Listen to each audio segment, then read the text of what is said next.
To my oven. Temperatures reaching near 100 already on this Thursday afternoon matinee game beginning just after 12 noon. Mike Crispino back with you. And, you wonder on a day like this, how do you keep cool? You saw people in the stands with fans last night. I'm imagining a lot of popsicles and iced tea and Kool-Aids being drunk here at the stadium. But what about the starting pitcher, Al Leiter? Does he have a plan to beat the heat?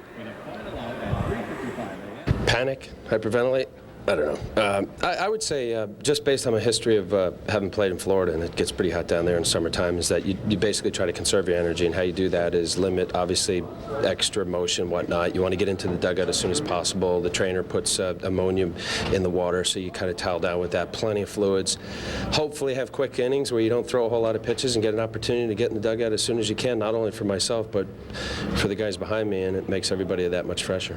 I've always felt that those kind of games, when you're going to work in that kind of heat, which I did for a long time in Arlington, is you go as hard as you can for as long as you can. Do not try to pace yourself. I think when you pace yourself, you run out of gas just as quick, and you may not do as well. I just as soon see him go as hard as he can. If it's 5-6 innings, then we'll take it. So keep the hat on, the sunglasses, and bring on the ice packs. We're ready for baseball on a sticky day here at Shea Stadium. The first pitch is coming up in just a moment on Fox Sports Net. To try and get a free meal. That was in the parking lot at Shea Stadium, and yes, you can fry an egg on this day. A lot easier than you can stay cool under the conditions, but people are going to try as hard as they can to stay comfortable on what will be a triple-digit temperature afternoon here at Shea Stadium for the final game of this three-game series between the Mets and the Milwaukee Brewers. Howie Rose, Fran Healy, Mike Crispino with you as the Mets look for the sweep and return a favor that the Milwaukee Brewers paid on them when the Mets visited Milwaukee in late April. So we're up over 90 degrees as we speak.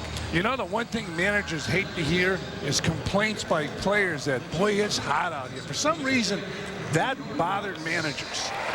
Why? I don't know. I told you that story about Arch Fowler when in Minnesota, everybody was complaining about the heat, and Sam Mealy said, the manager of the Twins, if I hear anybody else complain about the heat today, it'll be $100. So Arch Fowler was pitching. He was walking off the mound as he was going into the dugout. He said, oh, is it hot out there? And they looked at Sam Mealy and remembered, he said, but just the way I like it. But managers, for some reason, hate to hear about how hot it is. It's a gorgeous day. You know, we've got spies and we have sources all around Shea Stadium. I like that. One of whom was right near where Bobby Valentine is in the Mets dugout now. I'm not going to tell you who it was, but somebody sitting close to Bobby tell him. said tell him, give him up. He said Bobby just said, hey, it's 90 degrees, not 190. That's right. So the psychology is at work in the Mets dugout. Bobby knows. Of course, Bobby is be in the dugout with the shade, maybe a little fan around him. Well, Davey Lopes has been ice cold, at least over the first two games of this series. His batting order is brought to you by Bud. Davey, the manager of the Milwaukee Brewers. James Mouton in center. Mark Loretta, the second baseman. And then Jeremy Burnett, Richie Sexton, who hit a 448-foot bomb in last night's game. Echeverria in left. Lou Collier at third. Hernandez, Blanco doing the catching. And Jamie Wright doing the pitching for the Milwaukee Brewers. And on the mound for the New York Mets, looking to build on what has been a lot of success at Shea Stadium, in particular, Al Leiter. So Al Leiter with the 90 strikeouts in 116 innings taking on these Brewers. And the Mets hope to sweep the Brewers. This is the third game of the series. But you've seen this McDonald scan report about the left-hander for a few years now. 3-0 against the Brewers as a Met. Usually retires the first batter of every inning, but there is no guarantee.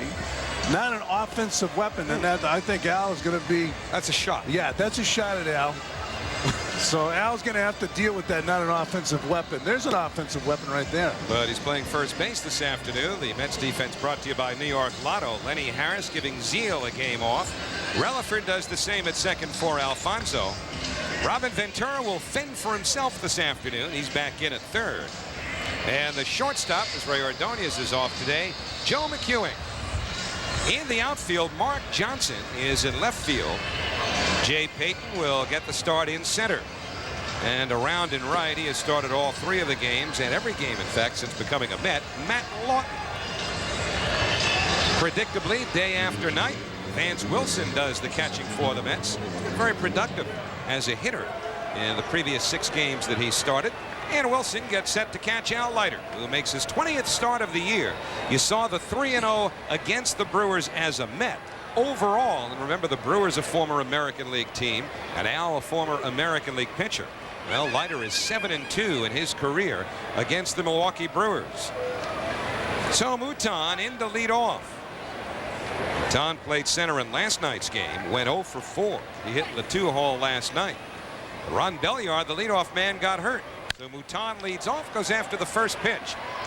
And McEwing throws him out. 1 pitch, 1 out. Let's take a closer look at our pitching matchups. They're brought to you by the New York Marriott Marquis, Broadway's biggest hit. So Jamie Wright on the mound for the Brewers. We told you Al Leiter's on the mound for the Mets. Al in his last outing against the big unit, the big guy out there in Arizona, Randy Johnson, and Al took that loss. No decision for Jamie Wright in his last outing. So that's our Marriott Marquis pitching matchups. Leiter has enjoyed his matchups in the past with Mark Loretta, who takes a strike on the outside corner. Loretta just 2 for 16 against Leiter. But since the All-Star break, Loretta batting .324. Outfield shallow. Payton in center field particularly tight against Loretta, who is not a power hitter, does not have a home run, and Jay playing very shallow. 1-1 to the Milwaukee second baseman. Loretta's also played some at third. Missed a few games after being hit on the wrist over the weekend by a pitch from John Burkett of the Atlanta Braves. Well, Al Leiter is a guy who we've seen over the years throw a lot of pitches. He would prefer to stay away from that today. He's got one of the great strong arms in the game where he can afford to throw a lot of pitches, but this heat might take something out of Big Al. See that T-shirt under there to absorb some of the perspiration, which ultimately enables him to stay a little cooler. But he'll probably still change that shirt several times during the course of this afternoon's game, however long he stays in. In on the hands, the cutter from Leiter, and that was all Loretta could do with that pitch. It is amazing. He's got, for a left-hander, he probably pitches in more to right-handers than any left-hander in the game. Watch this. Loretta just fighting the pitch out. He knows when he makes contact, if he hits it hard, he's going to do exactly what he did, pull it foul. So Leiter deals, and again a foul ball. You know, it's funny, the big thing to do, and the toughest thing to convince pitchers is to pitch inside. Al Leiter has made a living pitching inside. The big thing for Al was to convince himself to pitch away occasionally. Downstairs, that's where that changeup of Leiter's comes into play, working those right-handers in with the hard stuff and giving them the changeup away to keep them honest. So the count even. Little looper, Payton's right there. He had him played perfectly. So Leiter's got the first 2. And that'll bring up the former Met, Jeremy Burnett.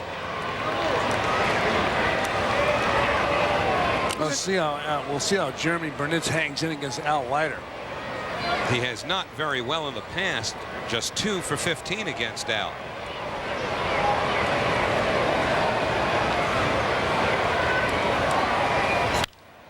And he hits that one pretty well to right field. Over is Lawton, but I don't think he picked that up off the bat immediately. And so Burnett has a base hit. You know, the way Jeremy Burnett is running down to first base, he was as surprised as anybody that he got a base hit off Al Leiter. I don't know if we have a shot of Jeremy going down to first base. Usually you go down, you take that little turn, and you comfortably go out. Take a look at this. He starts down, he's watching the ball away, and he realizes it dropped in. He was watching that ball all the way, praying that it would drop in, and it did. So a 2-out single by Burnett, and that brings up Richie Sexson.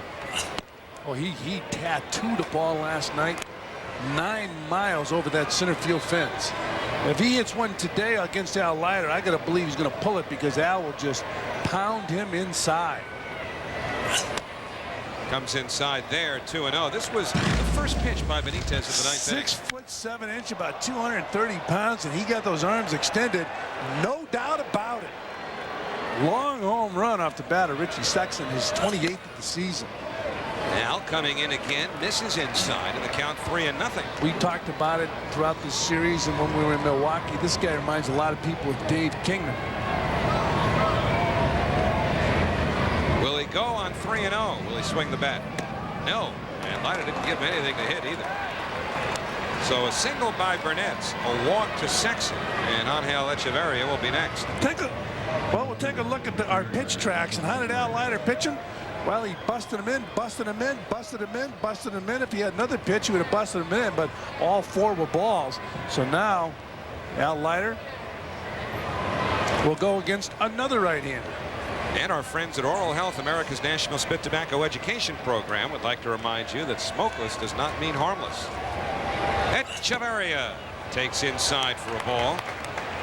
Echeverria flied out last night as a pinch hitter. He started the game on Tuesday night and went 0 for 2. Brewers with an assortment of injuries, which is why Echeverria, among others, in the starting lineup today. Gets under that one, and it should retire the side. McEwing, the shortstop, is there. And the Brewers are done in the first. A 2-out base hit followed by a walk. Nothing more. Milwaukee, nothing.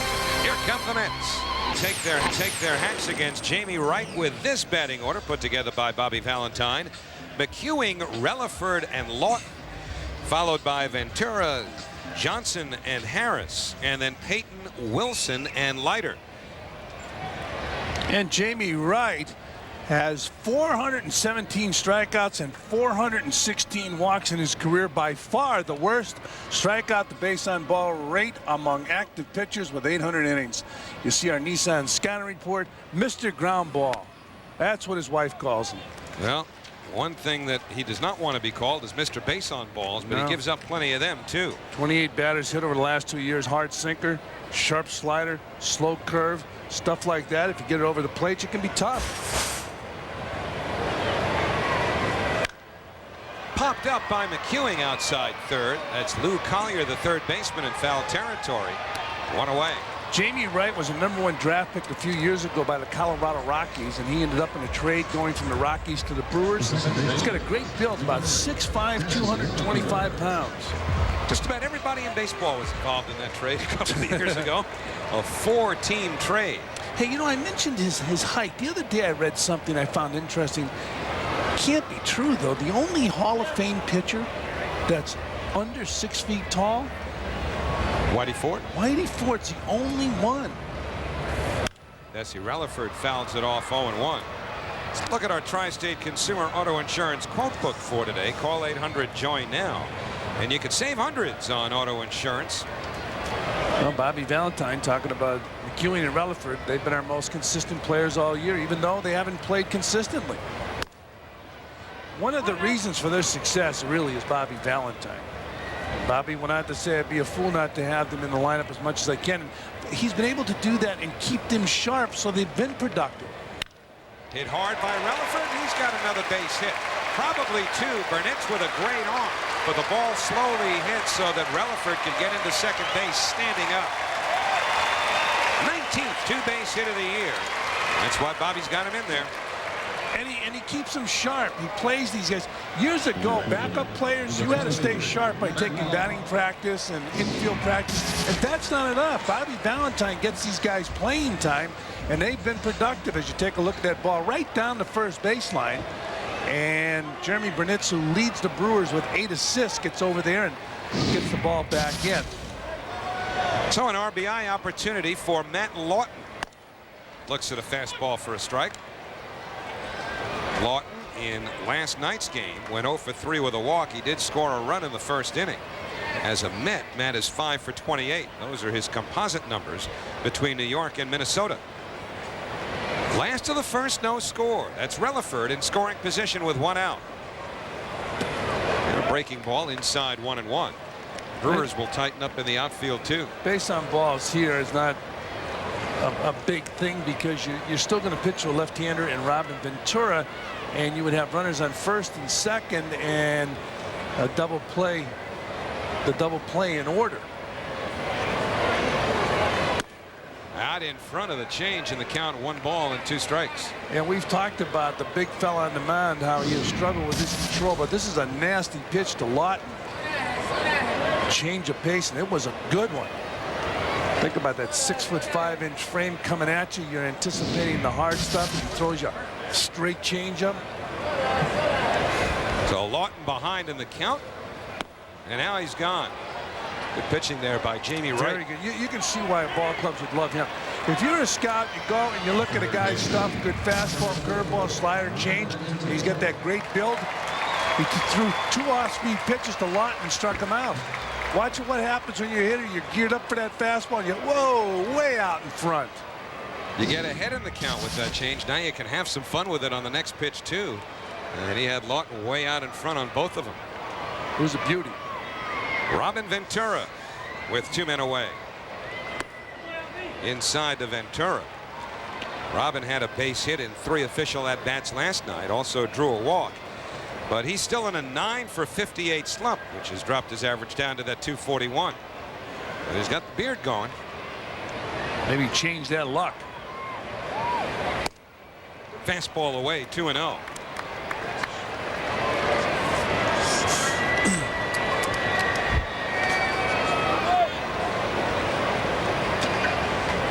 Robbins handled Jamie Wright well.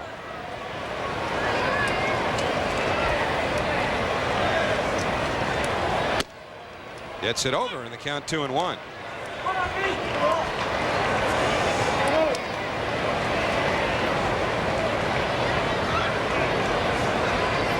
Wright 1-0 in his career against the Mets as Mark Johnson waits on deck.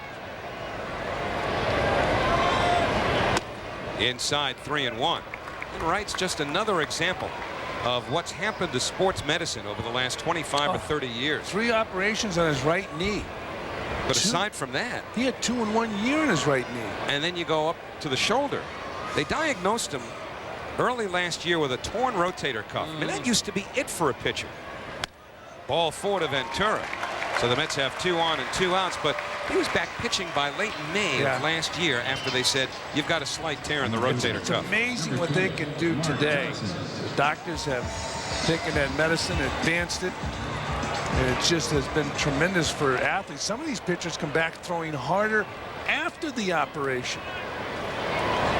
Well, Mark Johnson getting the start against the right-hand pitcher, with several of Bobby Valentine's regulars being given the day off. Johnson has seen Wright before. He's had 4 out of 8 against him. You see Wright as he goes to his set position at the belt. There's a guy who, as big as he is, he'd be better off doing what Jim Palmer used to do, and a lot of pitchers do today. Set at the chest area. It gives you, you're quicker to first base. When you go down to that belt area, that means you have a longer way to go to get that ball out of the glove and turn and throw to first. See the set at the belt? 0-2 to Johnson. Johnson making his 18th start of the year. 3 of them have been as a designated hitter.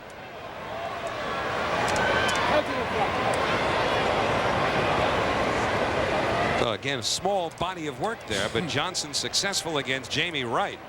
2 on, 2 out. Hit hard, but a foul ball.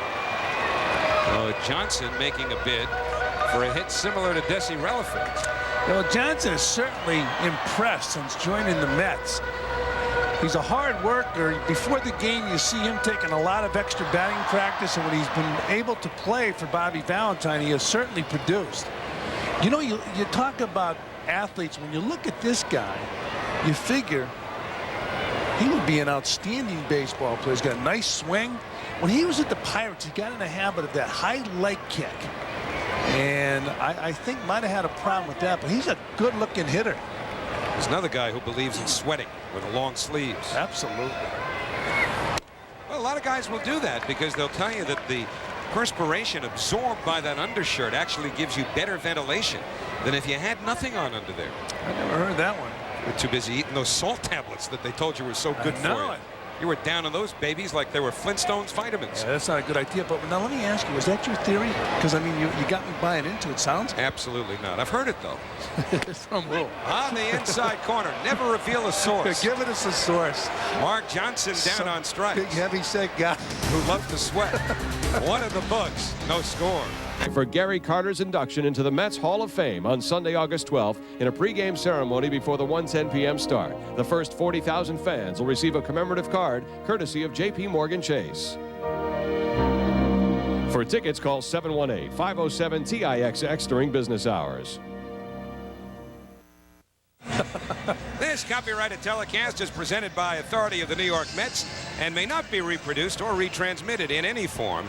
And the accounts and descriptions of this game may not be disseminated without the express written consent of the New York Mets. Get the towel off that guy. No, he's smart. What's going on? Be a man about this. He doesn't have the long sleeves on, though. See, he's not ventilated enough. Look at that head. He doesn't know whether he's coming or going. Lou Collier does. He's in the batter's box. And he takes ball one from Al Leiter to start the second. Collier walked as a pinch hitter last night, having spent most of this year in the minor leagues. That's why he's had such a small body of work to produce at the plate. Collier's been on that AAA Major League shuttle the last few years. Yeah, that's not a way to play baseball. That's tough. Emotionally, that is draining. 1 ball, 2 strikes. The one-time Pirate. Imagine going to the big leagues, back to the minor leagues, back to the big leagues, back to the minor leagues. You don't know whether to feel glad or sad. 238 average tells you what you're feeling. 2-2 to Collier. Well, it's tough to get a decent average when you're on the shuttle. If you had a decent average, you wouldn't be on the shuttle. Well, you're not going to get a decent average unless you play every day. Well, although the guys with Bobby Valentine's team are able to do it. So strike that from the record. Pounded foul. Still 2-2. Well, Gary Allen said not as aggressive today as the third base coach. He's now talking to Robin Ventura. He's still out of the coaching box, but he's gone the other way. Yeah, we got to see what happens when a guy's at second base, though, in scoring position. Gets jammed there. Ventura throws him out, one away. Oh, Al Leiter with another Leiter special, getting in on the hands. Probably broke the bat, too. Yeah, he's got to lead the league in breaking bats and leads the league in jamming right-handed hitters. See Ventura flipping that ball across the infield to get Collier. You know, it's funny, I'm talking to Tony Gwynn one day, and Tony said the biggest surprise he's had facing Al Leiter recently is Al pitches left-handers inside.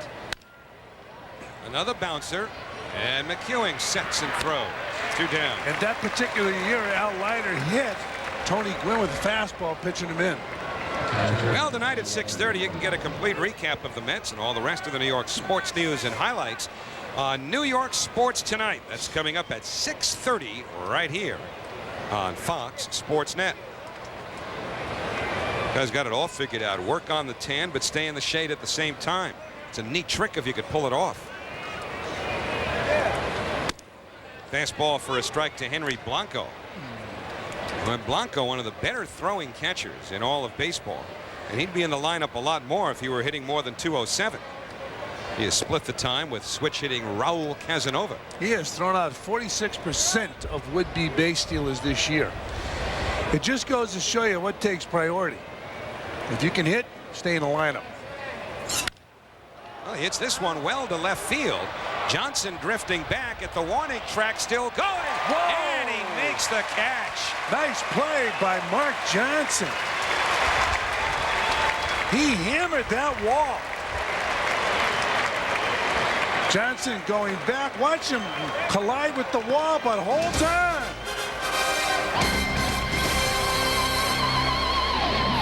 Every time I see that, I think of Gilligan's Island and that 3-hour tour. 3-hour tour on the water wouldn't be a bad idea on a day like this. Gilligan's Island, I like that. You know, a lot of the broadcasters throughout baseball quote Shakespeare. You go right to Gilligan's Island. I like that. It's called contemporary. No pretense with you, big fella. No, I've had Shakespeare phobia since junior high school. Overrated, huh? Couldn't figure the big fella out. What was more entertaining, Gilligan's Island or Shakespeare? Come on. Oh, we used to ask Ginger or Mary Ann. I don't know about Gilligan or Shakespeare, but you're on the right track as Lenny Harris takes a strike. I can wait. Lenny flied into a double play as a pinch hitter last night. but he lines one to left field, and he's aboard with a leadoff single. Well, Lenny Harris, who will not get a chance today to get closer to Manny Mota's pinch hitting record, leads off with a base hit. So Lenny Harris, before that pitch, he said, "Die to thy own self, be true." He knew he's the only one that could hit this ball, not the hitting coach. Slaps the ball in the left field, picks up a base hit. Still say Castaways were a lot more entertaining. I go along with you, big fella. Well, here's Jay Payton, just happy to be in the lineup. The way he has struggled, and with the addition of Lawton, Payton's playing time has been hurt, at least to this point, more than the other Met outfielders. Waves at a breaking ball there, 0-1. Recognizing the pitch.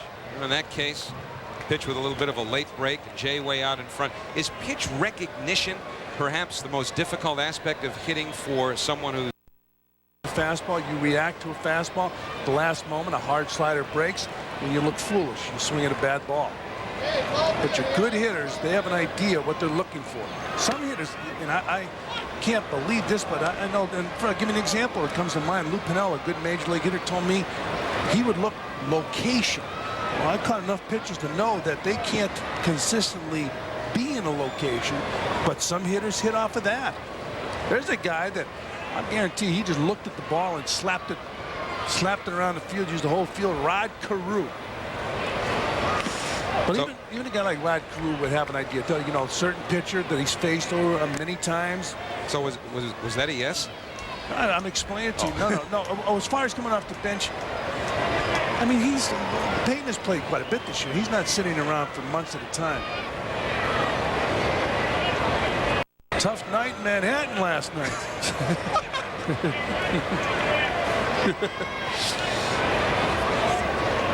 Anything to stay cool.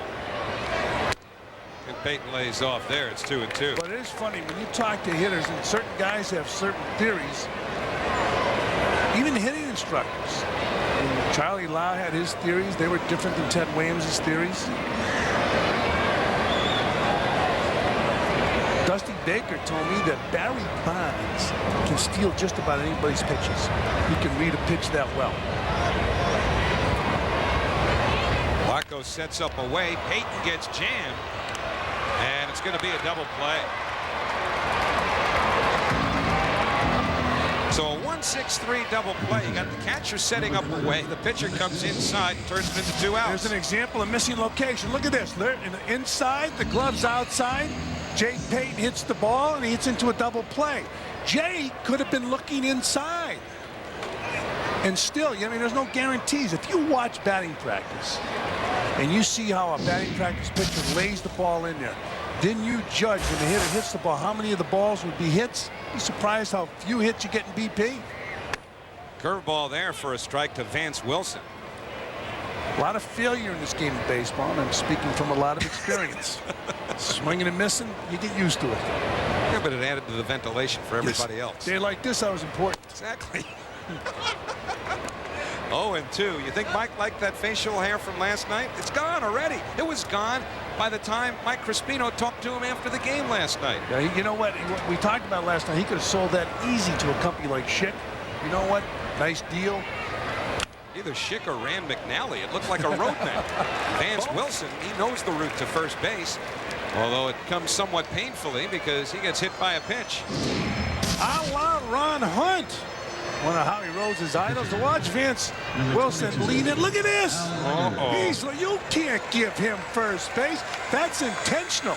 And an umpire does not have to give you first base. He can say he didn't try to get out of the way. Not only did he not try to get out of the way, that ball's not going to hit him unless he leans in. I give him a base hit. He made the same little move with his hip that your buddy Reggie did when he was a base runner in that 1978 World Series. Yeah, Reggie, he wasn't called for. He got away with it, though. Yeah. The sword is still hot about it. Gotta be careful. Reggie was telling me the other day he heard me give him up one day in the air. You know about that straw that stirs the drink? Roger Kahn's going to write something about that, I understand. The great writer, the author of The Boys of Summer and many other great books. How about giving up Reggie, though? He was sensitive. Well, so's Al about that 1 for 35. And, oh, by the way, it was a bunt hit.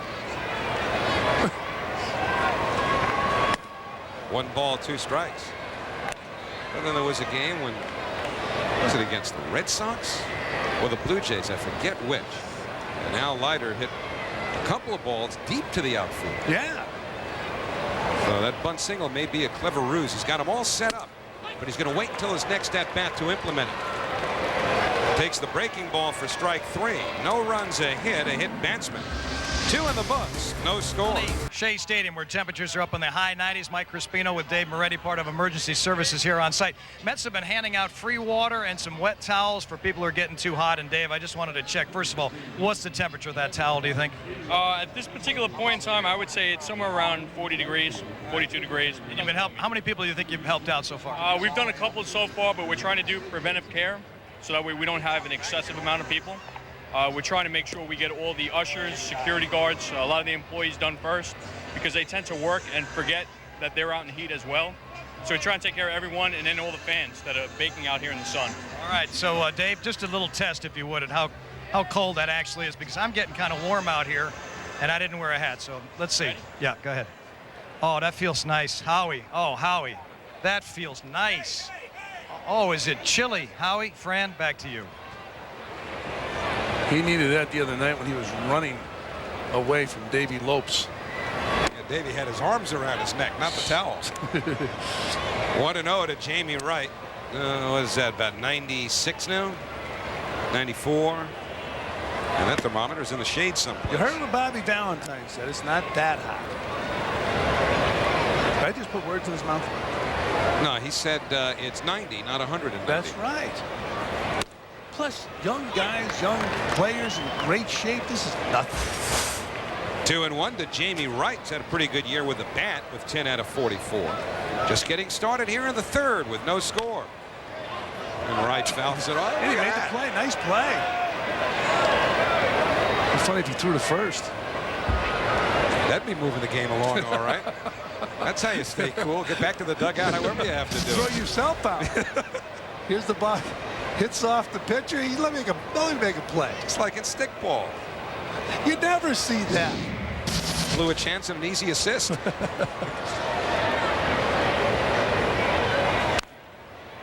Still 2-2 to Wright.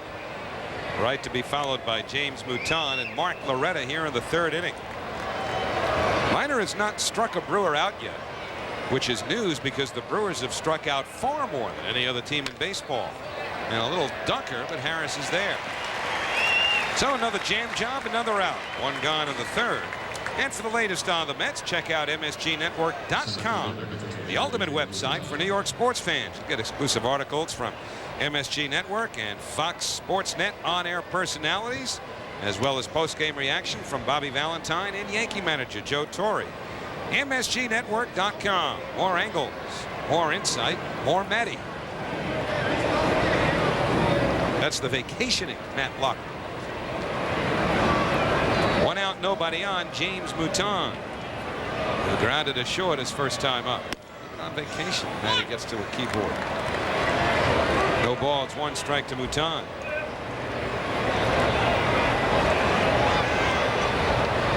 I used to say that there were some places where they had buckets of water. Now that's a somewhat different look.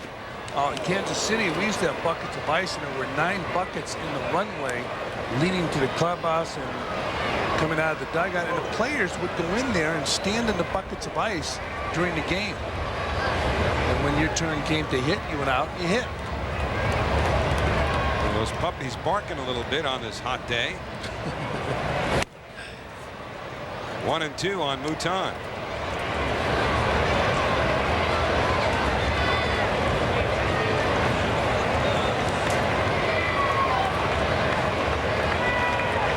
Trainer looks comfortable.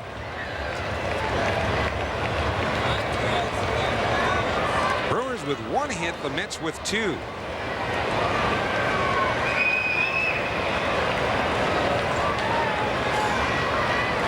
And now Leiter delivered. And the fastball misses away.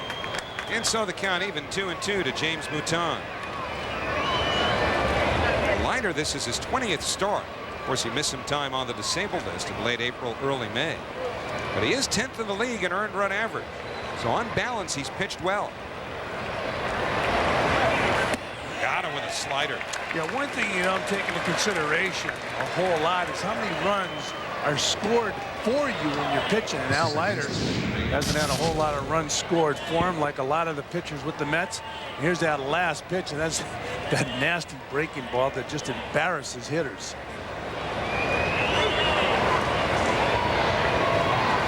A little Carlton-esque there, isn't it? Oh, yeah. Steve Carlton's signature pitch. Mark Loretta, the bunny, had Ventura playing back. Well, Robin did what he could, but not enough to get Loretta, who reaches on a 2-out bunt single.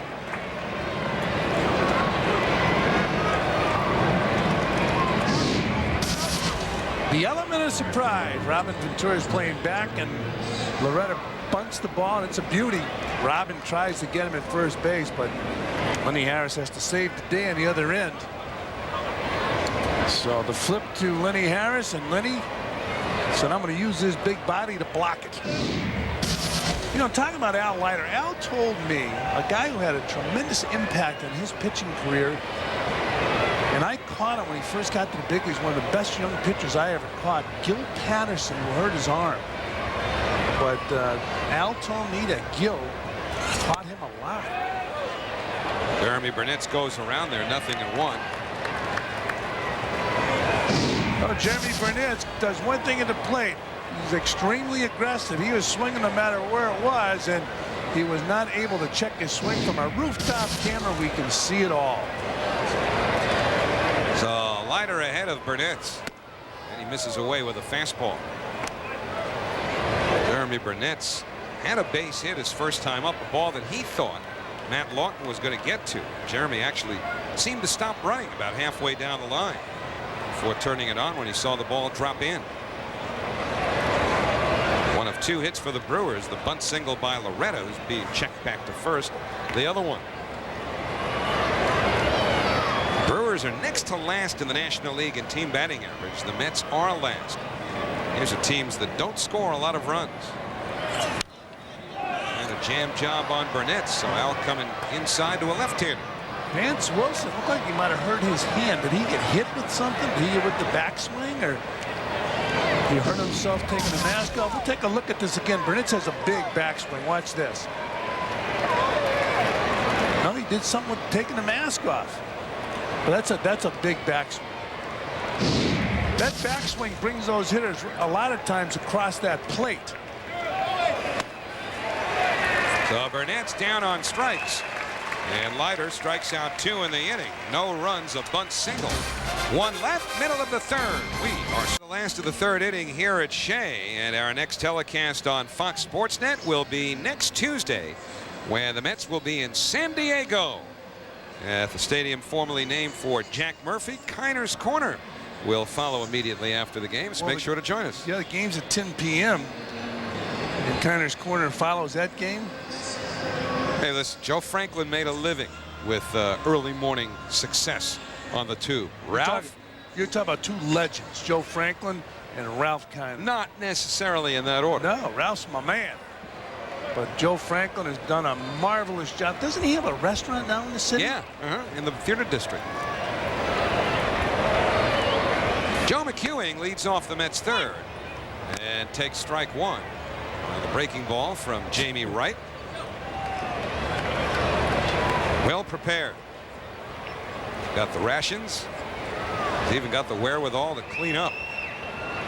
Because Dad's eating the ice cream. Kid makes one mistake, and Dad's grabbing it. 1-1 to McEwing. Yeah, that was more than 1 bite. Boy, that's good news for the vendors right there, because when this kid realizes that he's got half of what he had a minute ago, Dad's going to be reaching into that pocket again. That was a grin that knows something right there. He knows there's more where that came from. 1-2 now to McEwing. Top of the order for the Mets. McEwing followed by Relaford and Lawton here in the 3rd inning.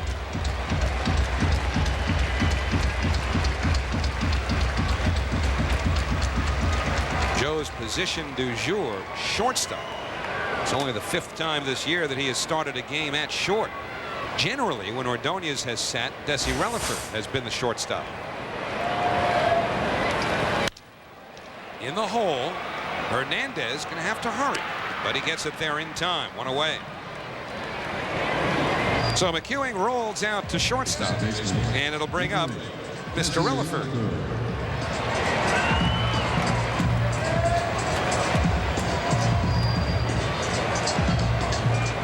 Desi hit a hard ground ball inside the first base bag, which went for a double in the first inning. Mets were unable to get him home. Mets also put 2 men on base in the second inning after leaving 2 on in the first, but there was a double play in there as well. So the Mets have left 3 on over the first 2 innings. Fouled away, 0-1.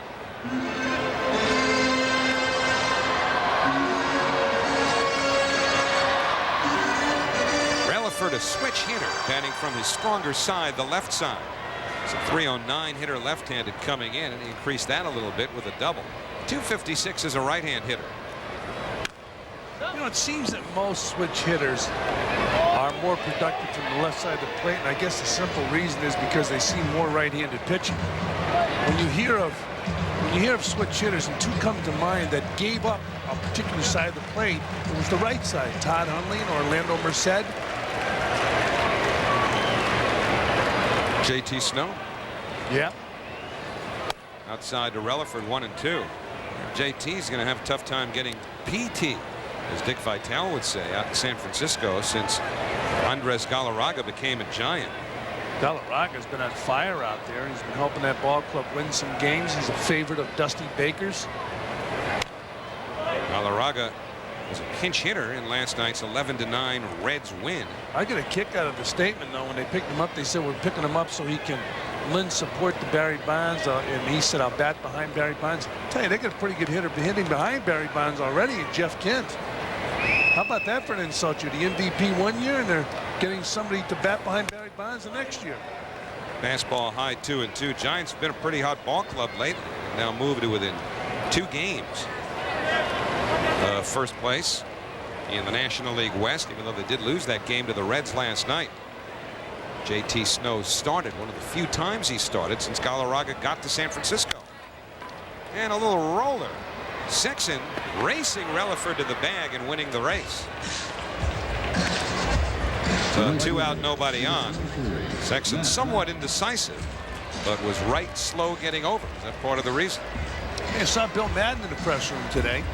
Bill was telling me his book on Don Zimmer still doing very well.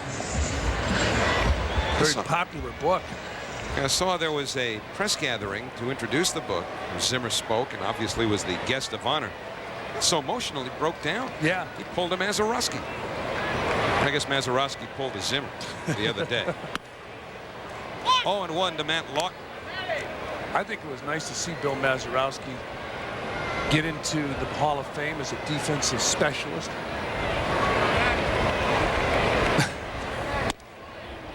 Low to Lawton, 1-1. I think it's nice that they've revamped the entire Veterans Committee. Yeah, but maybe they'll take a closer look at defensive players. Should a player get in strictly as an offensive player?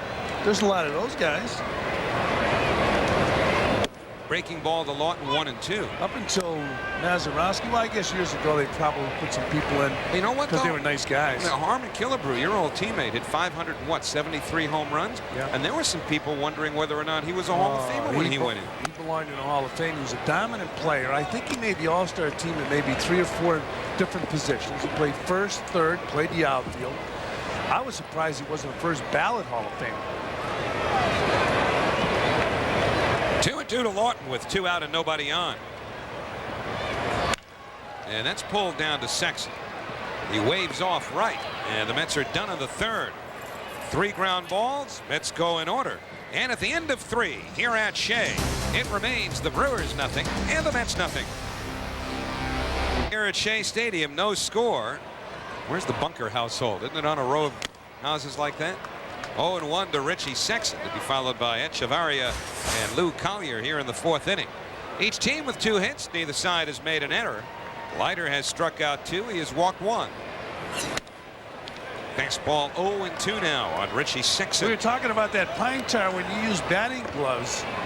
Well, that bat looked like it slipped out of Sexton's hands as he was coming back with the bat after swinging through that ball.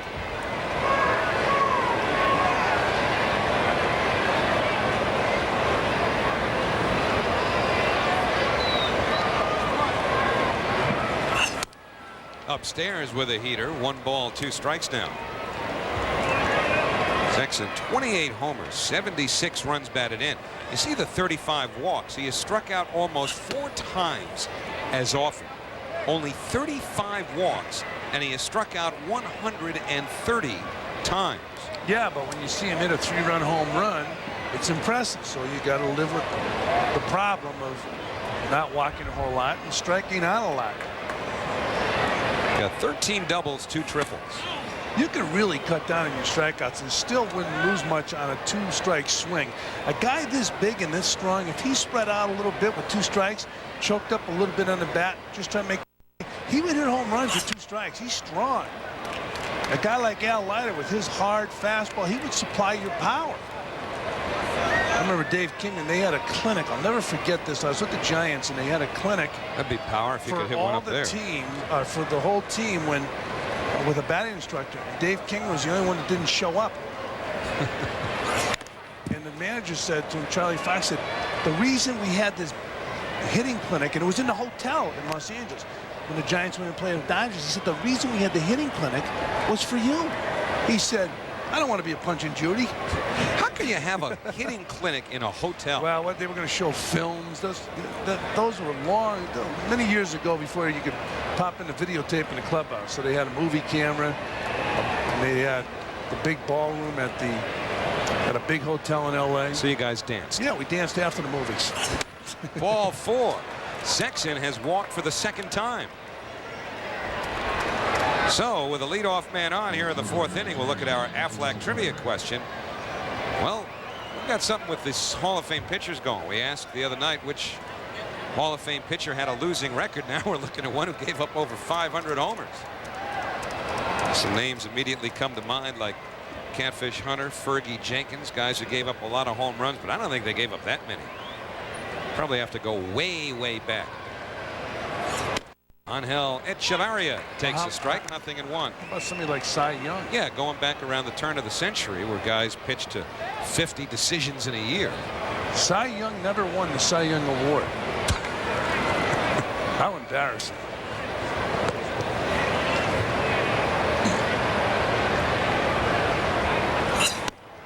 Oh, 2 now. The Brewers left fielder, Angel Echevarria. He popped to short in the 1st inning, leaving 2 men aboard after the Brewers had put 2 on after 2 were retired by Leiter to start the game.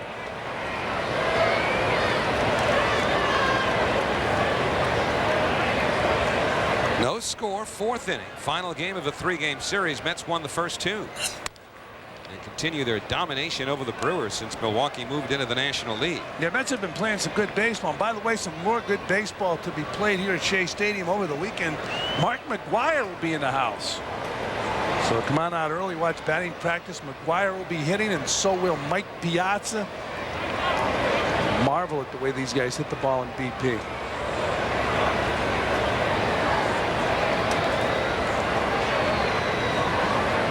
Leiter checking Sexson with Harris playing in front of him. And they timed the throw back to first base.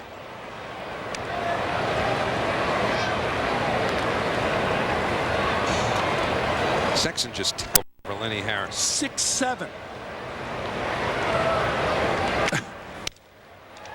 Looper, short center, and the ball drops in. Payton with a decoy, and he almost pulled it off. Excellent base running, though. Excellent base running by Sexson.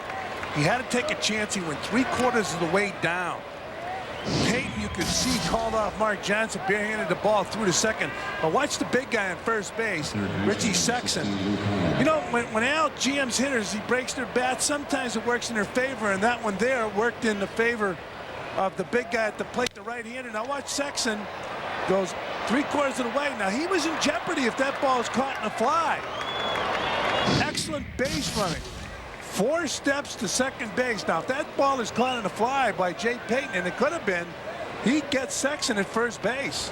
Good base running by 6'7" Richie Sexson. So now it's Collier. Will he be bunting? He shows bunt, and he drops it down. Perfect. He made the third baseman handle it, which is what he wanted to do, and that moves the runners over. 5-4 on your scorecard goes the sacrifice. Well, the Brewers certainly took advantage of a walk and then a jam shot with runners on first and second. Collier bunts. So here's a nice bunt. Even Rod Carew would like that. That's how Rod Carew used to bunt, just deaden the ball.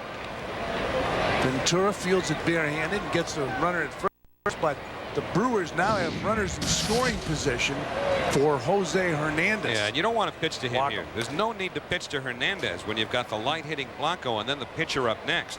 Hernandez with 17 home runs on the year, and so they will walk him intentionally, load the bases, set up a double play possibility, but also work down to the 8 and 9 hitters in the Milwaukee lineup. You know what I would do with Blanco? Squeeze.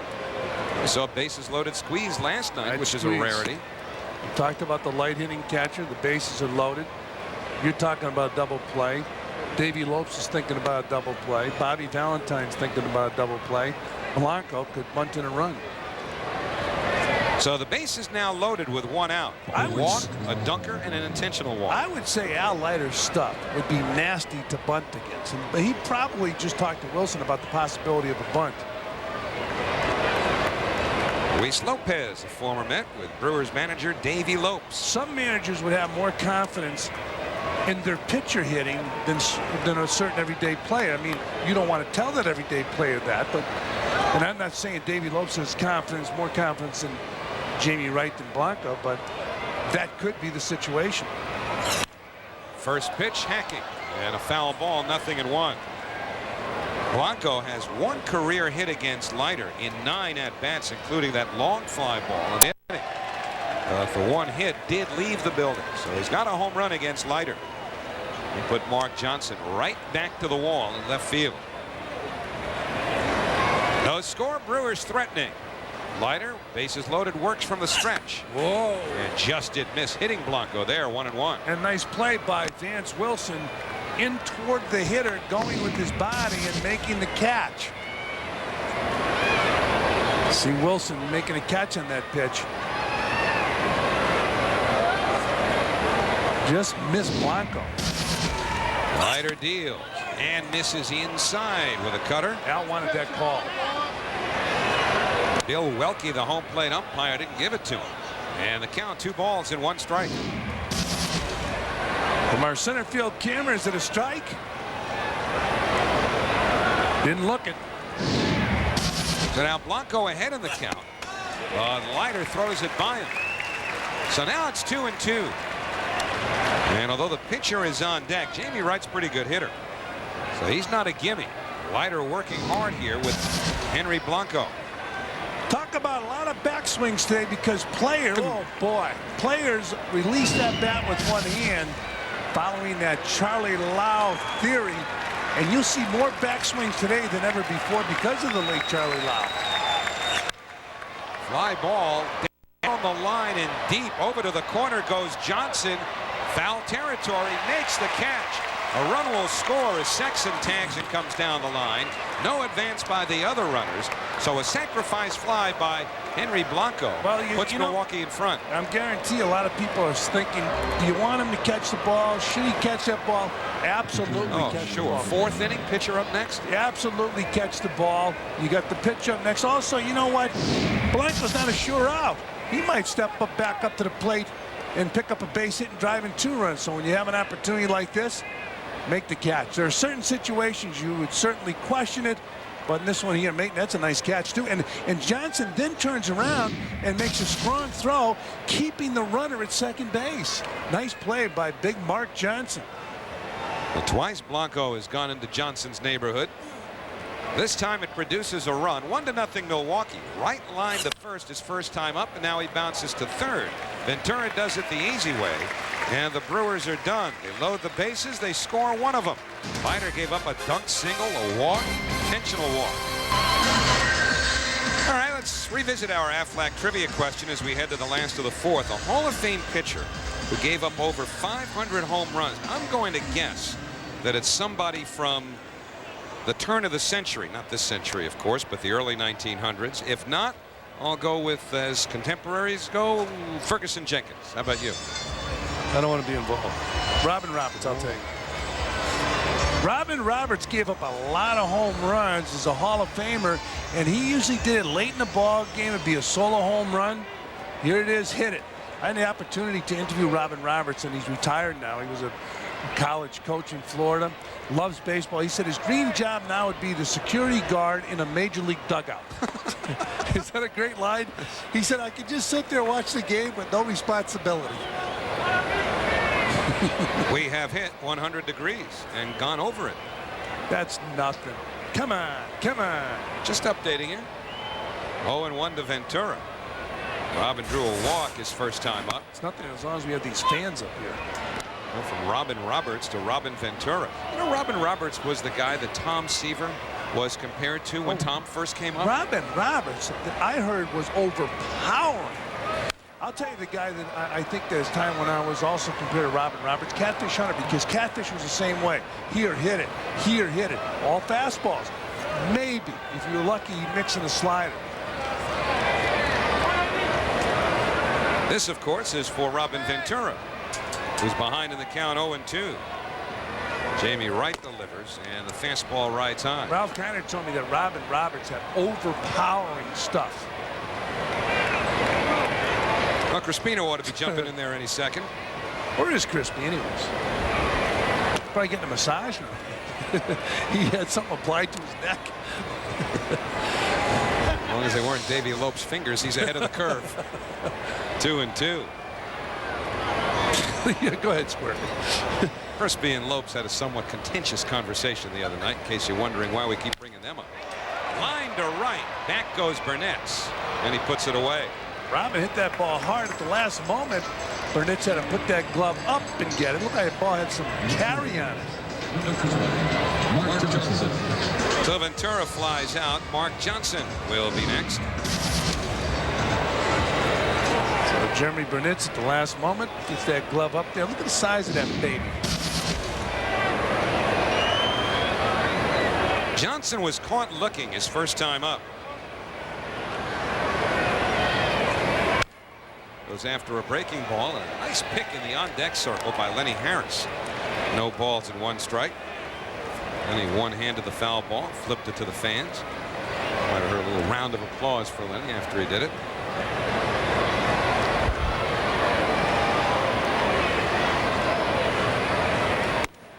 Fastball catches the corner. Dave Howard, Vice President of Business Affairs here at the stadium, talking about Mark Johnson, how well he's been performing. Of course, it's just a coincidence they both went to the same college.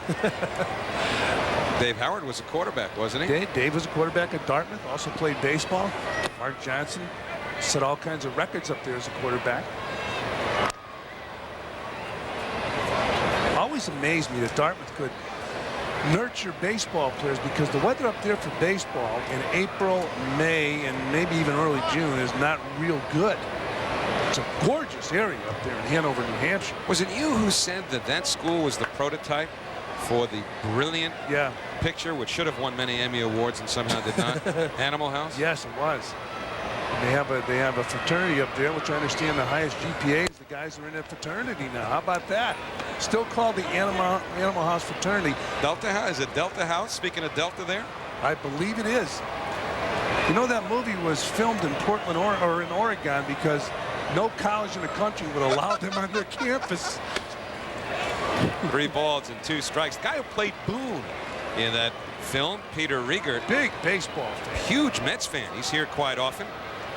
Got a note from him recently when he was at a ball game here. Just wanted to stop up and say hi, as he has in the past. He was the one who told me about how they went around to all the schools trying to get okays from the schools to film that movie on location. Everybody turned them down.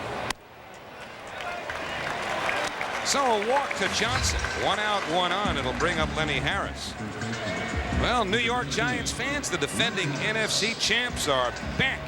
They're in camp, and every week MSG Network delivers the latest on Big Blue. You think they can make a run at another title, get back to the Super Bowl? Well, find out on the Giants training camp report tonight at 11, only on MSG Network. And also, there's another show, you know, which is it's a masterpiece, and it's about the other football team in town, the Jets. It's Jets Journal, which Mr. Braun. That's why I'm saying something to do. He's in my ear going, give us a plug, please give us a plug.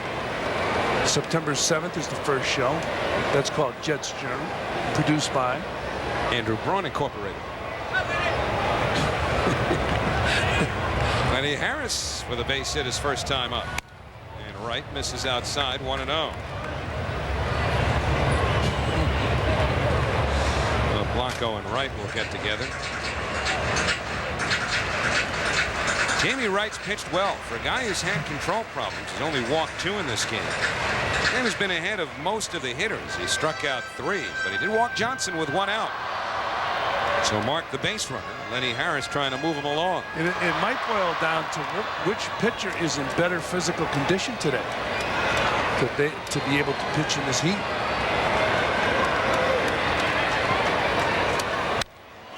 Popped up by Harris.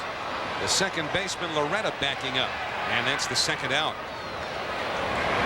So 2 away, and Jay Payton will be next. You know, it's interesting listening to the remarks of Al Leiter and Charlie Huff just prior to the game.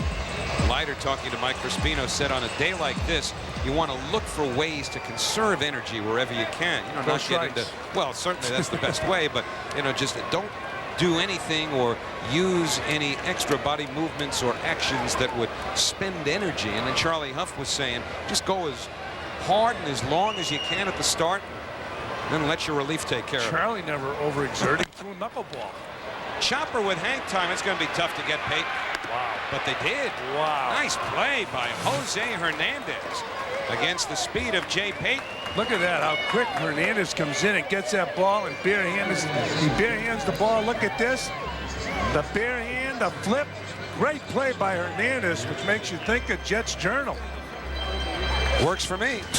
4 in the books, said Shea. We'll figure it out. That's enough, Ronnie. That's enough, Ronnie. Let's look again at our pitching matchups, brought to you by the New York Marriott Marquis, Broadway's biggest hit. Have they done so far? Wright and Leiter in both have been pitching extremely well. Leiter allowing only 3 hits. Jamie Wright allowing only 2. That's our New York Marriott Marquis pitching matchup. How about the play that ended the inning? Shortstop, toughest position defensively. You got to be a good athlete. Now look at the different throw. Here is a short arm throw as opposed to that full range of motion throw that you use when you go in a hole. Outstanding play by Hernandez to get the speedy Jay Payton. And as we head to the 5th inning for the play-by-play, the equally speedy Fran Healy. Thank you, Howie. I agree with you. Speedy, all right. Full of muscle, having dinner. 1-0 on James Mouton. He's 0 for 2. Inside, 2 balls and no strikes. That was not meant to be patronizing, because some of our fans might not know that you held, what was it, the American League record for stolen bases by a catcher for about 5 minutes? 5 minutes is right. It was the modern day record. It was 16. I think I tied with a catcher who caught for the White Sox in 1905. Here's 2-1 on James Mouton. We didn't even know the record existed. Sure, if you did, you'd have gone for 17. No, you know what? I got thrown out the last day of the season stealing base and said something to the umpire and didn't get a chance to steal later on in the game. There's a ground ball to short. McEwing gets him. Nice play by Joe McEwing to get James Mouton at first base. I've seen some good play by the shortstops. Hernandez on that high chopper by Jay Payton. And then McEwing getting to the ball and getting rid of it in a hurry, which he had to do to get Mouton by a step. So 1 man down. Mark Loretta is the batter. He's 1 for 2. It was an infield hit. He'll be followed by Jeremy Burnett. Al Leiter cruising and throwing hard, throwing strikes. So is Jamie Wright. It's hot here at Shea Stadium, but beautiful day for baseball if you can take the heat. Boy, are you a politician? Well, you know what? You're the guy who was saying before it's not even hot. Well, you know, you told me, look, we got to be accurate. It's a little bit hot. I'm used to that Kansas City heat. St. Louis heat. Here's the 1-1 pitch. There's a looper down the right field line. This is going to be extra bases for Loretta. Is he going to go for 3? Yes, he is. And they will not get Loretta at third base. In fact, they almost got Ventura. Nice play by Ron Ventura to catch that ball. So Mark Loretta with his first 3-base hit of this year. And we'll see how the Mets play it defensively. They'll probably have to move the infield up here. Even see if they pitch to Jeremy Burnett, although he is a left-hand batter. But as this ball gets into the corner, it meant that Lawton had to cover a lot of ground. That ball sliced straight down the line. Loretta, a right-hand batter, but Lawton was still playing over towards the gap in right center. So he's not only got to get there, but then he's got to feel the ball as it comes off the wall. Jeremy Burnett pops the ball fouling out of play. Well, I'm sure the Mets are programmed to play a lot of the right-handed hitters to pull, because Al Leiter, as we have seen so many times, will throw inside to right-handed hitters 85% of the time, so they're expecting the ball to be pulled. Al giving up the triple to Loretta down the right field line. Now it's 0-1 on Jeremy Burnett. Take strike 2. So Burnett, who's an RBI man, has to put the ball in play. Al Leiter, nasty left-hander against left-handed hitters.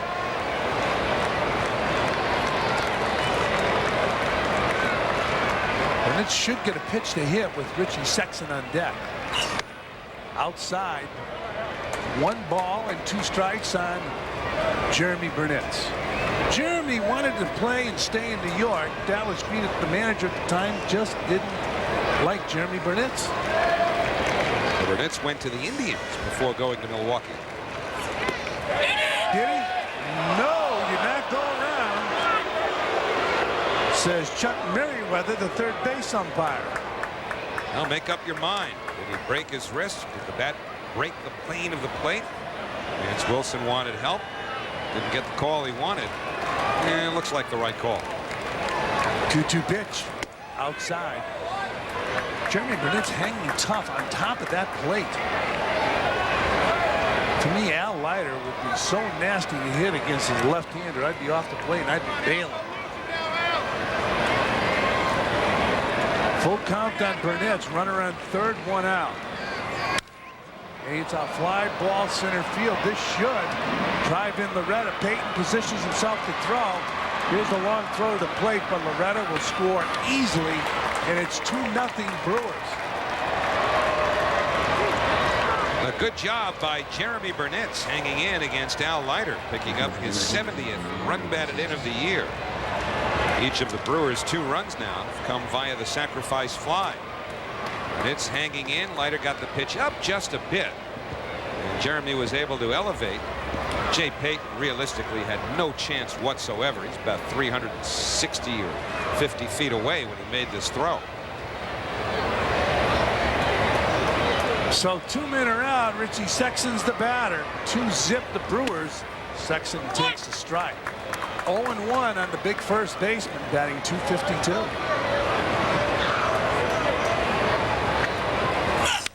Jammed him. Popped to shallow center field. Payton's there. And that'll do it for the Brewers here in the top of the 5th. But like the top of the 4th, they come up with a run. After 4.5, that's trail 2-zip. Is brought to you by Jeep, the most award-winning brand of 4x4s on earth. A lot of fans in the stands today. Trying to keep cool. Towels, hats.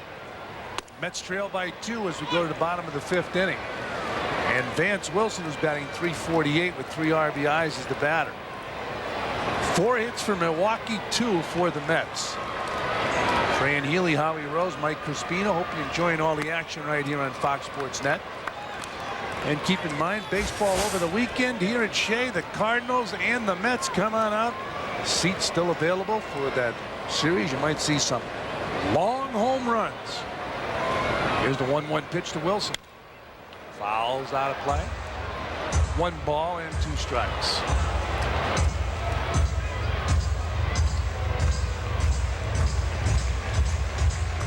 Into Shea, one way or the other.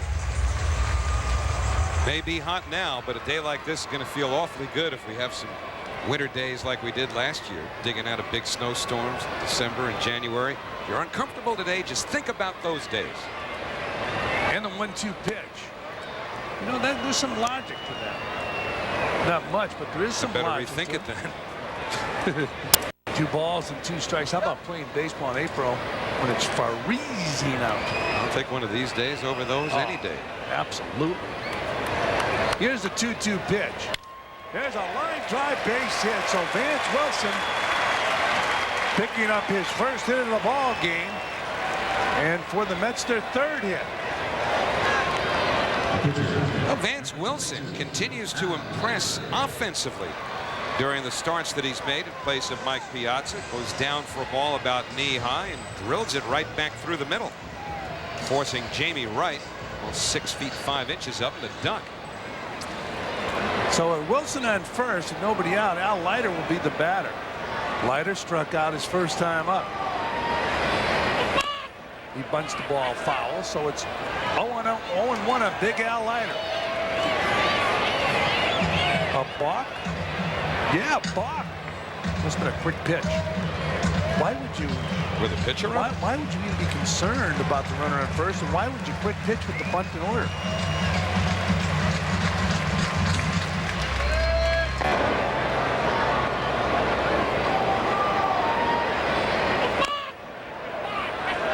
I don't think he quick pitched him. He stopped for a moment. Well, that's got to be what he was calling, but it doesn't. I don't think it was a good call. No. He made no move or attempt towards first base. There's a ball, so it's 1-1 on Al Leiter with Vance Wilson on second base.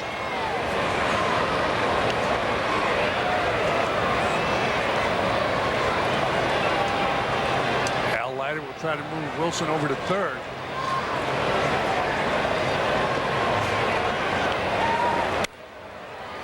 And he bunts the ball foul.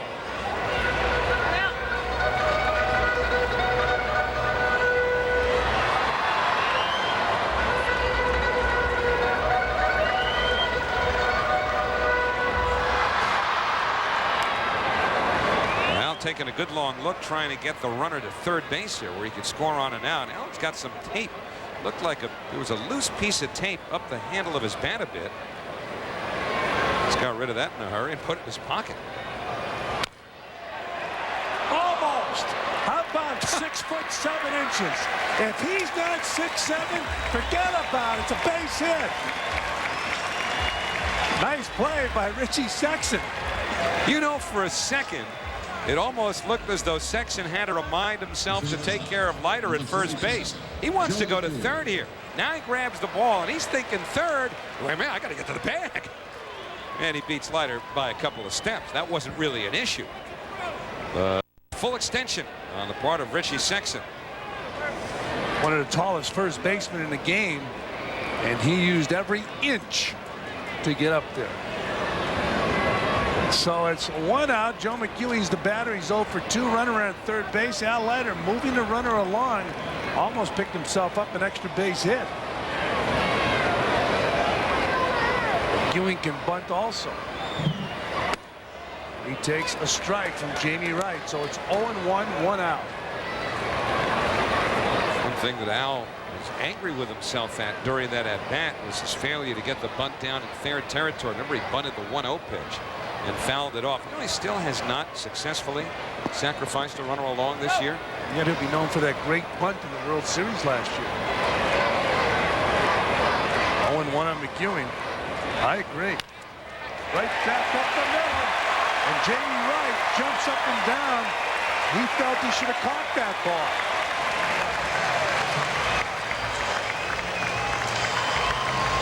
So McEwing delivers the first Met run.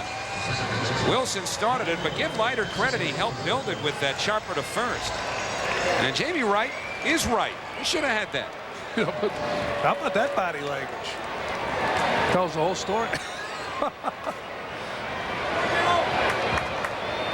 So one man is gone. Now Jamie Wright shaking his head.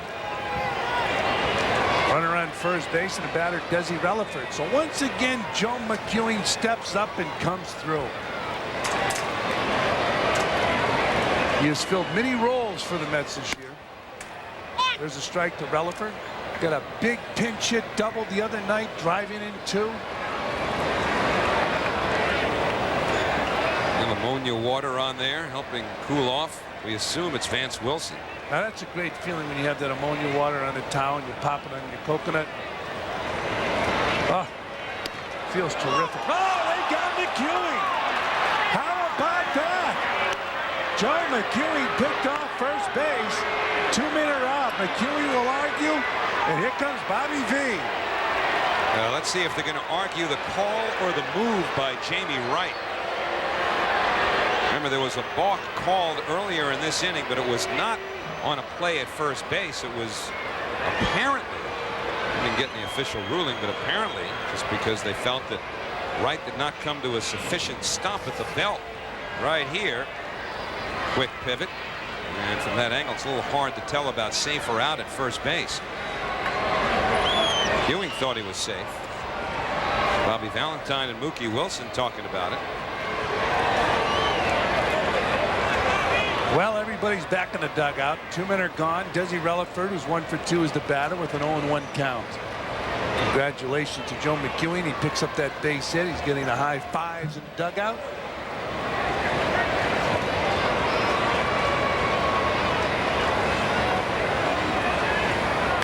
Breaking ball misses down low.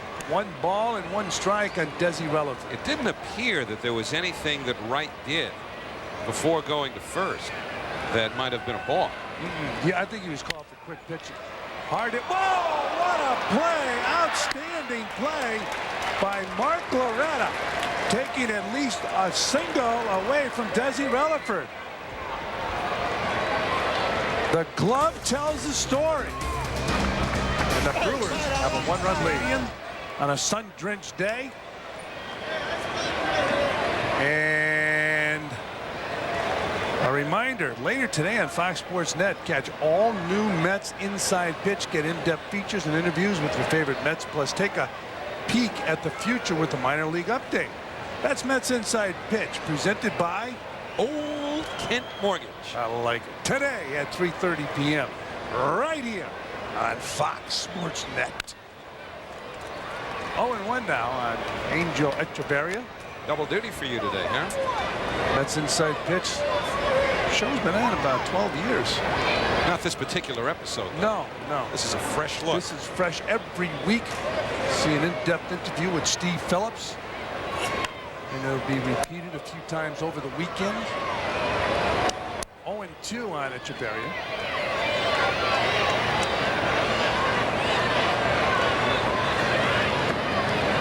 Leiter on the hill against Jamie Wright with the Brewers. They're clicking along right now. Both of them pitching well, huh? Whoa. 81 pitches now for Al Leiter. He's thrown 50 of those for strikes. Missing badly there, trying to get Echeverria to chase a bad one on 0-2. Charlie Huff looking in. 1 ball and 2 strikes on Echeverria. Whoa, hit hard but foul.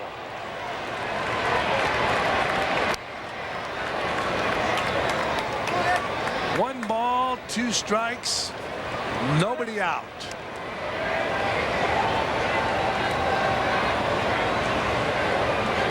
Afternoon baseball with Shea.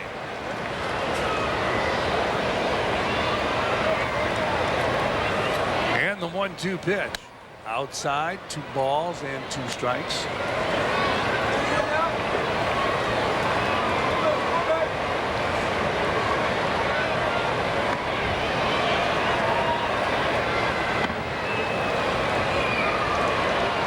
And the 2-2 pitch.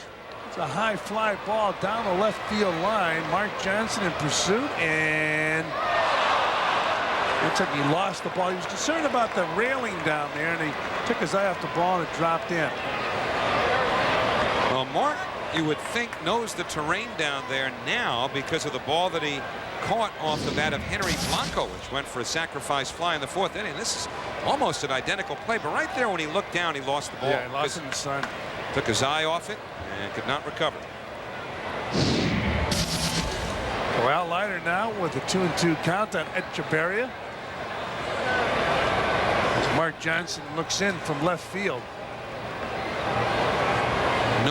given there for prolonging the time at bat, but that ball still should have been caught. Here's the 2-2 pitch. Got him. 1 down.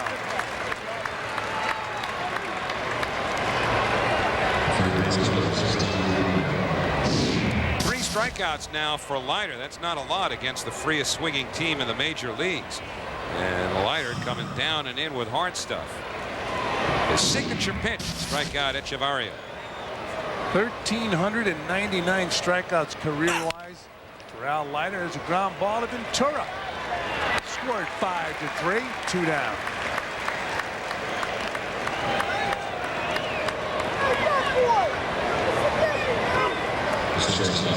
And with 2 men down, the batter will be Jose Hernandez.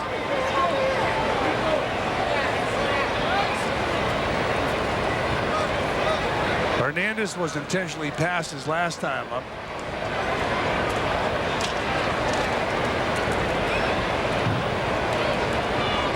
Hernandez has a lot of juice in his bat. 17 home runs. And a nice play in this game to get Jay Payton. He took an infield hit away from Payton. Here's the 0-1 pitch outside. 1 ball and 1 strike. This really is an all or nothing offense the Milwaukee Brewers have put together, even though they've scored their runs today on sac flies. Coming into this game, almost half of their runs have scored on home runs. High fly ball to deep center field. Payton looks up. Yeah. How about that? Home run right over the 410 mark by Jose Hernandez. That just about gets them to half of their runs on home run. That's typical of how they've scored runs this year. Striking out more than any team in baseball, walking fewer times than any National League team.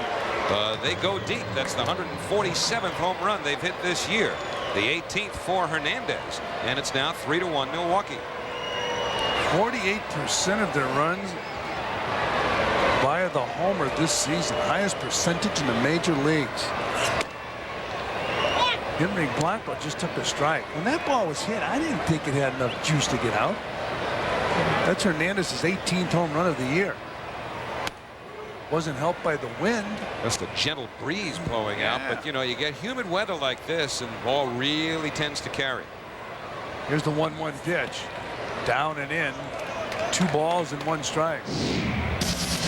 And you're right, off the bat it didn't look initially as though it were going out, but you get it up into a jet stream on a hot humid day and it goes and goes, and this one went over 410 feet. And the 2-1 pitch. Blanco takes ball 3. It's 3-1.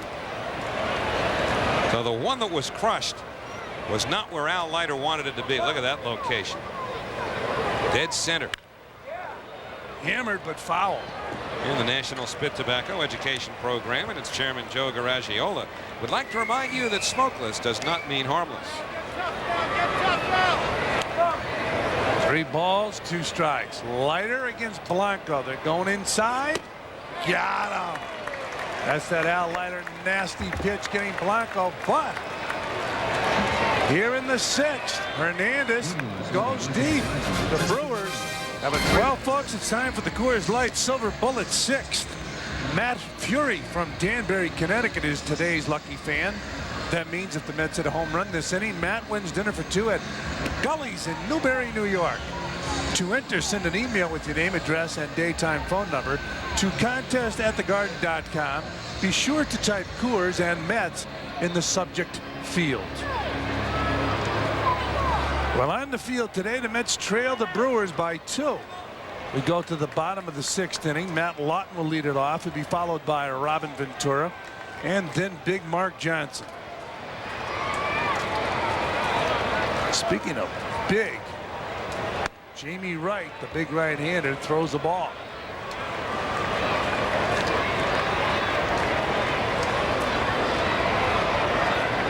That's 0 for 9 in this series.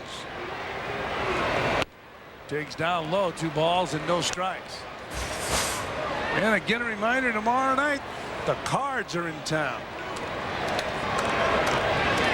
They'll be playing the Mets tomorrow night, Saturday and Sunday. Sunday, the kid Gary Carter will be in town and be inducted into the Mets Hall of Fame.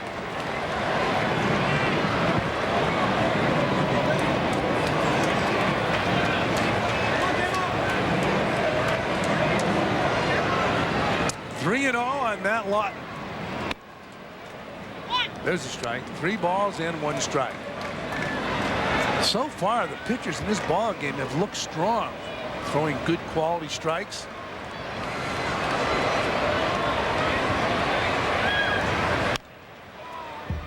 Foul off. So it's 3-2 on Lawton. Home run in his game off the bat of Jose Hernandez over the 410-foot mark in center field. And the Brewers lead 3-1. 9 hits in his game, 5 for the Brewers, 4 for the Mets. Ground ball up the middle, base hit.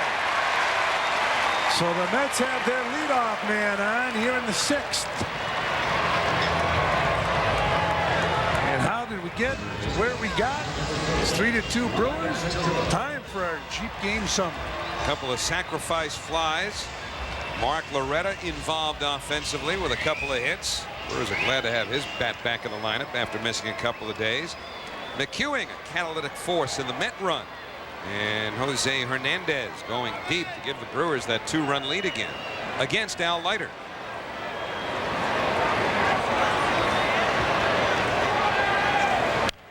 Fouled out of play. So Robin Ventura, who's 0 for 1 with a walk, is the batter. He'll be followed by Mark Johnson.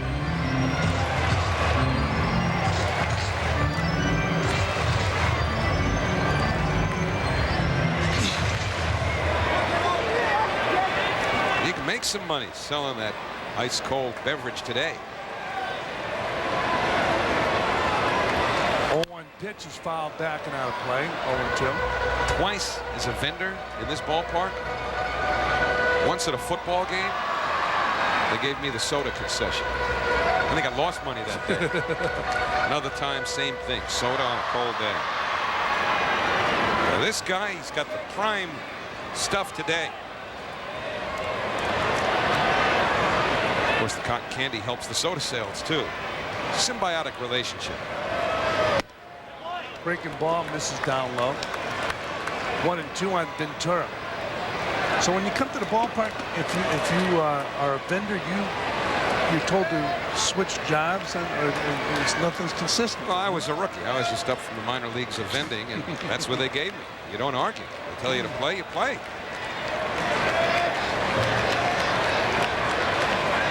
Fouled off. John Miller, who works for ESPN and does the Giant games, he was a vendor at the Oakland Coliseum. Tom Hanks was a vendor at the Oakland Coliseum. I think John started broadcasting for the A's when he was about 21. He's got some funny stories about Charlie Finley. He's brilliant. Yeah, he is. 1-2 on Robin Ventura. In fact, the announcer John Miller replaced, and his name slips my mind. Strike 3 to Ventura. Right on the inside corner. 4 strikeouts now for Jamie Wright. He hit the corner with this. So 1 out. I was telling you the story about John Miller that he told me, as you look at that pitch again, he was about, as you said, 19 years old, and the year before, the announcer who was doing the game, when he was dismissed by Charlie Finley, Charlie gave the excuse that he didn't make an ordinary play sound exciting or an ordinary out. So John said all winter long he practiced. There's a ground ball to shortstop. There's just so much you can do when it's out there in front of you. It's 1-0 on Mark Johnson. But John Miller is a very funny guy.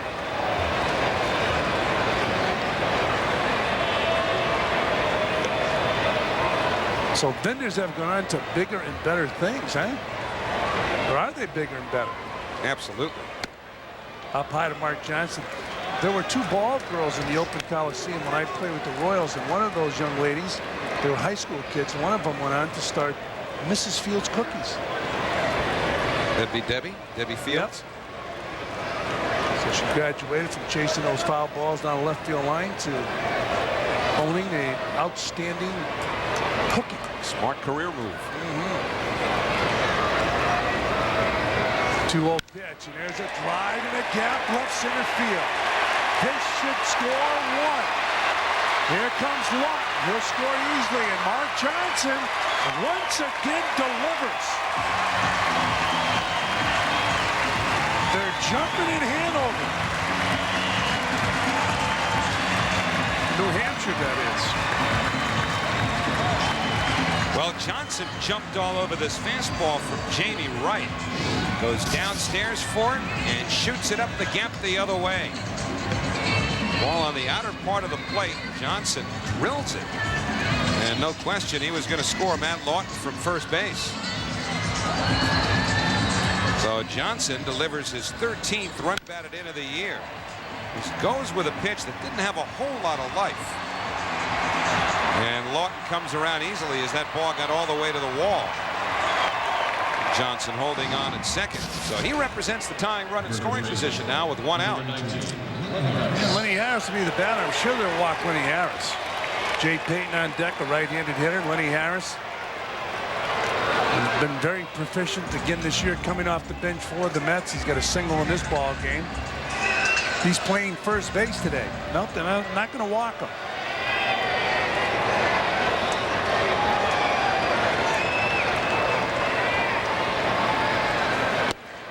Down and in, ball 1. You may not give him anything to hit, though. Why mess him? Jay Payton on deck. He's hit into a double play today. So the Brewers may well be trying to pitch around Harris. One of the specials on duty just tries to stay some semblance of cool. Let's see if they could set up a double play situation. And the 1-0 pitch. Outside, 2 balls and no strikes. It doesn't look like they want anything to do with him here. Breaking ball down and in. Another breaking ball way off the plate away. Well, if you keep messing with that breaking ball down and in, or down at all, and you can bounce it by the catchers. You look at Jamie Wright's numbers: 91 pitches, 56 strikes. 2-0 pitch, outside, 3 balls, no strikes.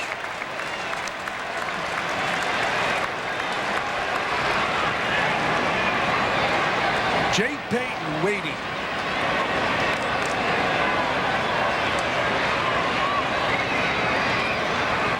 Bob Apodaca checking out the lineup card, talking to Davey Lopes, the manager of the Brewers. Hold to the right side. How about that? Sexton takes it himself. 3-0. He throws him a strike, and I don't blame him. Swing away. He bounces out to first base. 2 men out. Mark Johnson moves to third. They tell you zone the pitch. You got the green light 3-0 as long as it's a pitch in an area where you think you could do some damage. So Jamie Wright throws him a fastball 3-0. Was that a fastball? And then he was on it anyway. Well, it looked like it had a little bit of a break to it. And then he just pounded it into the ground to first base. So 2 men are out. The batter now will be Jay Payton. Big at bat for Payton. Mets trail by 1. We're in the bottom of the 6th inning. There's a strike.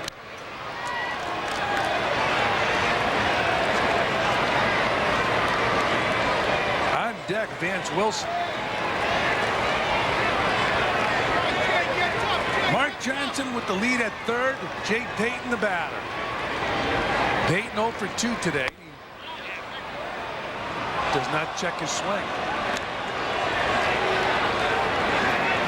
Saw Jay chasing that breaking ball earlier today.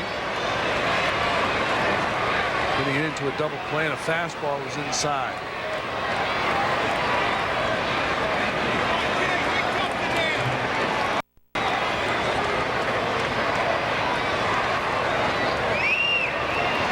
They're going away. Wright's pitch up high, almost threw it by Blanco. Well, you could see Blanco yelling at Jamie Wright a little bit, and it's understandable because earlier in the game, Facco was on the ball, but Jay hit into the double play. He set up away, the ball came inside, Payton hit into a double play, and here that ball not only is up, but look where Blanco had to reach to get it. He's leading to the outside part of the plate, now he's got to move over the other way. Again? Well, the breaking ball. They are not together. Either that or Jamie Wright's just missing by a huge margin. Again, shifting away. Look where the ball comes. Back up and in. They're not even close. I'm going to get the catcher out to the mound. Now imagine a coach giving you location with Jamie Wright pitching. He'd be yelling if the ball's going to be outside, it'd be inside. That's why when you're given location, you want to give location on a control pitch. A man with good control.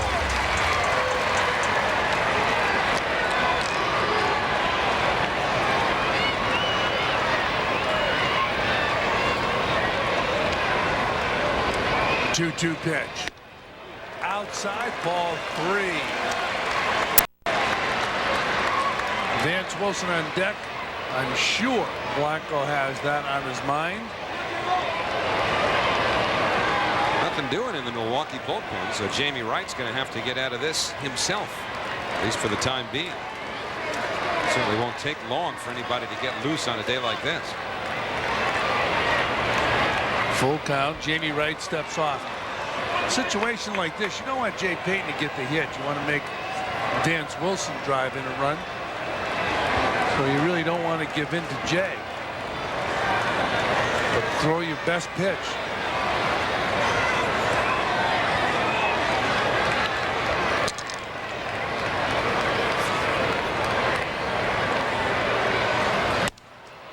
Outside, ball 4.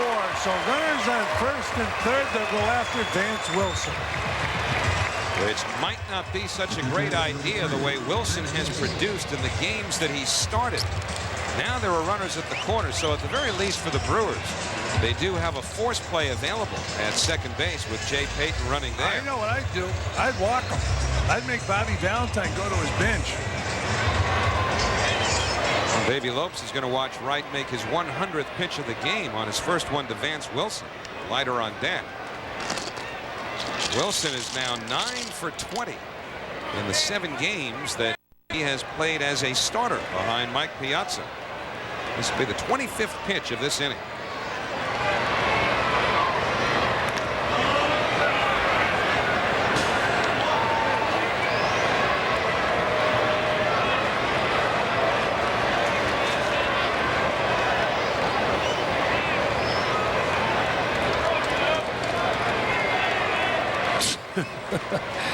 Runners on first and third. 2 outs. Breaking ball for a strike. Good hook there.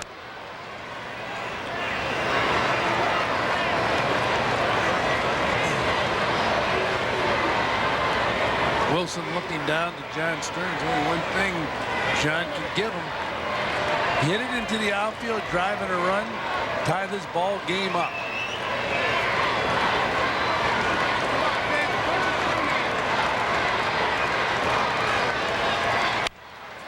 Backing out of play, so it's 0-2 on Vance Wilson.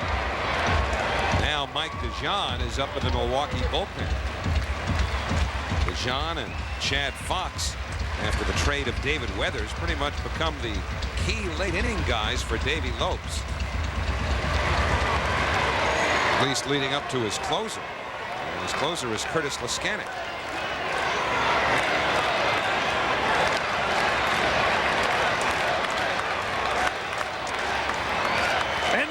Pitch. Nope, they check Payton at first base.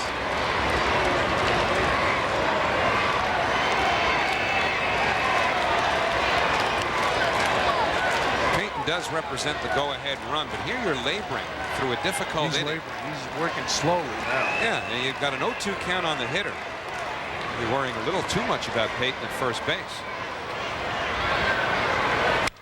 There's a fly ball, center field, bad jump, base hit. How about that? Mouton got a bad jump on that ball. The ball drops in, and his baby's all tied at 3. Now, what a break for the Mets. Wilson hits it off the end of the bat. Mouton does not pick it up initially and can't close enough ground to make the play. So on 0-2, Wilson just hits it up the end of the bat. James Mouton, watch the center fielder in your picture. See how long it takes him to react. An extra second, an extra split second, even though he made the nice trap and tried to sell it to the umpire. That costs the Brewers a run and keeps Leiter in the game for the Mets. So Al Leiter is trying to bunt for a base hit. He misses 0-1 on Leiter.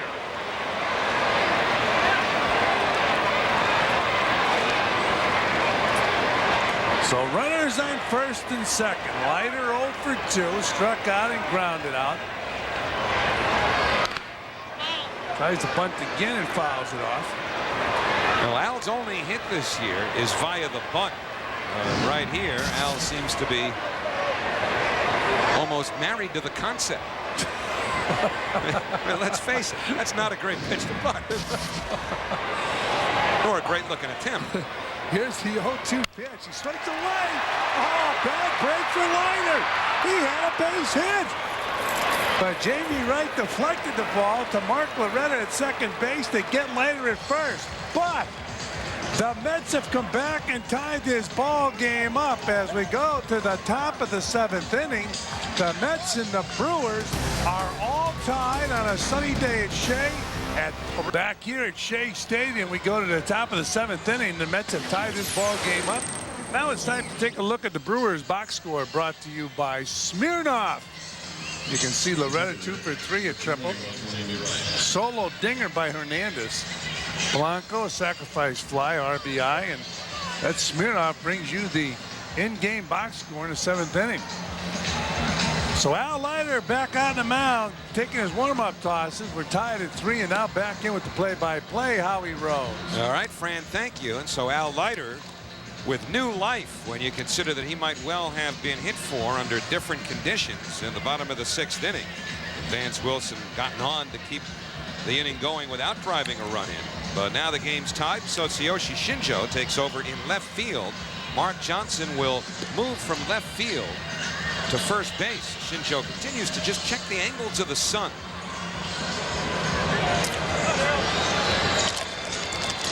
And somebody just cooling off in the Met dugout.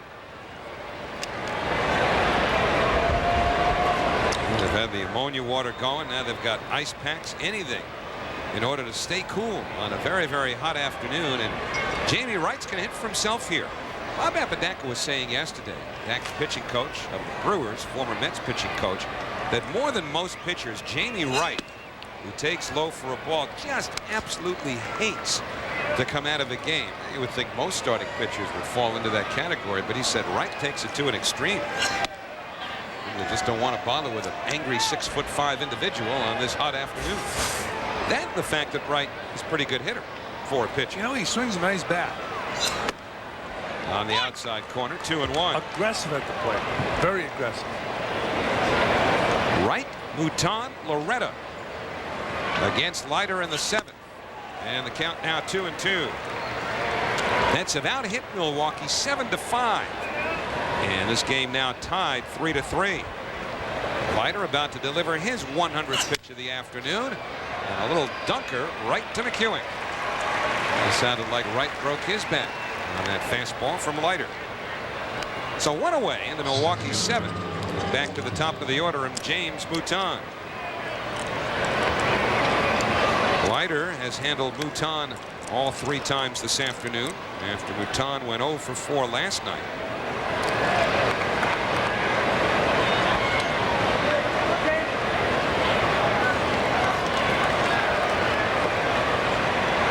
Talked earlier about all the injuries offensively that Davey Lopes has had to deal with. One of the reasons Mouton is playing. Mouton came in to replace Devon White, who got hurt in the first game of this series, injuring his wrist on a check swing. The one key bat that they have that's not in the lineup this week against the Mets, really one of the better developing young hitters in the National League, Jeff Jenkins, who's been out with a thumb injury. Jeffrey Hammond's out for the year now after shoulder surgery. 2-1 to Mouton. They got Loretta back last night after he was hit by a pitch over the weekend. Maybe Lopes has lost some pitching too. Jeff D'Amico, arguably his best starter on the disabled list. 3-1 to Mouton. After a pretty good start, the Brewers swept the Mets 3 in a row in Milwaukee. Mr. Met was not there though, ably assisting those in need of a drenching here today. The Brewers a different team than the one the Mets saw in April. Oh. Bill Welke's going to love that. Then he wanted to get into Mouton's face. He went around Vance Wilson and started giving him 3-2. And that was a pitch that I guess it was too close to take, was it? Take another look. Yeah, it was in the corner. Well, he was ahead in the count 3-1. Now it's full. And after that move, anything near the plate, he better be swinging. He is, and he fouls it back. I think Bill Welke will punch him out on anything in the neighborhood of home plate. I don't think so. You know, he sincerely thought it was ball 4. He started down at first base, so Welke showed him up by putting the fingers up as he turned around, saying, look at this, it's 3-2. So it's they're even. They're even. It's a wash. It'll be a payoff pitch to Mouton. Popped up. Matt Lawton there. 2 gone.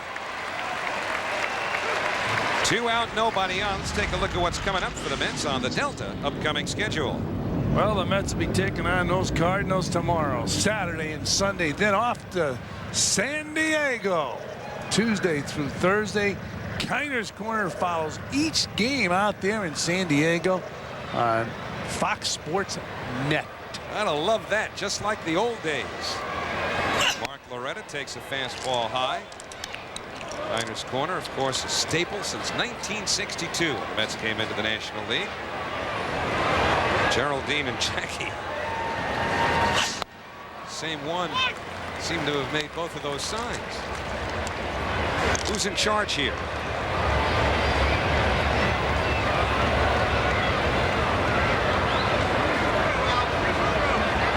One and one to Loretta, who's got 2 out of 3, and he gets tired of waiting for Leiter.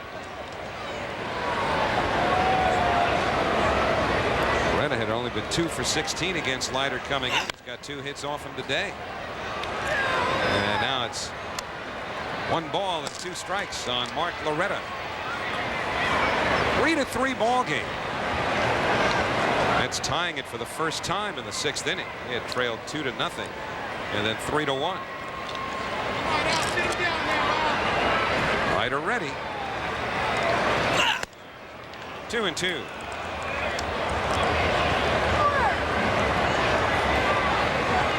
Brewers will go from Shea Stadium up to Montreal. Play the Expos 3 games over the weekend. Fouled away. That place should be jumping.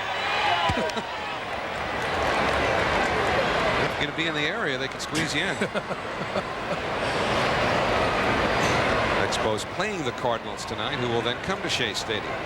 Well, when the Red Sox played up in Montreal, place was packed. What do they get, 15? No, it was over 30. Everybody from Boston went up there, I think. Lawton over by the stands makes the catch. So Leiter gets the Brewers in order in the 7th. Time to stretch on a sweltering day at Shea. 3-3. 7th inning, a 3-3 game here at Shea Stadium. And our Mets in-game box brought to you by Smirnoff Ice. And you see how the Mets have hit through the batting order. Shinjo has not been to the plate yet because he came in when Lenny Harris left the game for defensive purposes. And so as we go to the 7th inning, interesting that Jamie Wright was allowed to hit for himself, but the Milwaukee pitcher will leave the game. And Mike DeJean, who had been throwing late during that Met rally in the 6th inning in the Milwaukee bullpen, will pick up for Wright, face the top of the Mets batting order in Joe McEwing. So White over 6 innings gave up 7 hits and 3 runs, walking 3, striking out 4. McEwing, an RBI single in 3 trips, and DeJean misses upstairs with a fastball. Mike DeJean came over just before the start of the season from the Colorado Rockies. Juan Acevedo was involved in that deal, and now Acevedo's been traded again as the Rockies sent him to the Florida Marlins a few days ago. 1-1 to McEwing. Well, folks, come out to see the one and only Gary Carter get inducted into the Mets Hall of Fame at a pregame ceremony on Sunday, August 12th. A lot of his teammates will be on hand. Some of them will be Ron Darling, Bobby Ojeda, Keith Hernandez. I understand George Foster will be here. 2-1 to McEwing. Just ran into Bob Uecker walking down the hallway. Ueck's dressed for this game. He's got shorts on and a workout T-shirt. Oh boy. Ueck's ready to play. DeJean deals, and McEwing fouls it off. There's Ueck. He's dressed for this game. And I was told years ago, I don't know how true this was, when it was real hot, Monty Moore, who was a broadcaster with the Oakland A's and did radio, used to do it. He didn't want to get his pants all wet. He used to do the game sitting in his shorts. You can't do that. Why not? Fouled away. McEwing not getting around on the fastball there, and it's 2-2. The way they were drawn back in, he could have walked to his car in his shorts and nobody would have known. They had nobody in the stands at Oakland. Monty Moore, a longtime broadcaster. In fact, his broadcast partner was the guy we talked about earlier, John Miller. McEwing, Relaford, and Lawton for the Mets against DeJean here in the 7th inning of a tie game. And McEwing having one of those at-bats where you make the pitcher work by fouling a couple of tough ones off. Has gotten the count full now. Mets trailed 2-0, cut it to 2-1. Brewers added a run, but the Mets came up with 2 in the 6th. And that's where we are with New York trying to break the tie here in the 7th. Ooh. Deep to left center. They just might. Back goes Echevarria, save from Utan, and it's gone! A home run for McEwing. And the Mets have taken the lead, 4-3.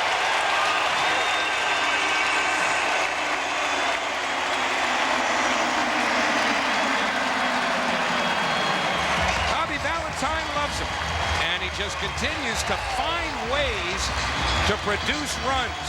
He drove one in with a base hit in the 5th. This is his 6th home run of the year to put New York in front for the first time today. Well, the Mets picked him up for Jesse Orosco. Everybody was surprised the Cardinals traded him, and boy, has he produced as a Met in every role he's been put in. The other night, a big pinch hit appearance where he drove in 2 runs, and now a home run to put the Mets in front 4-3. How about Joe McEwing? 0-1 to Desi Relaford.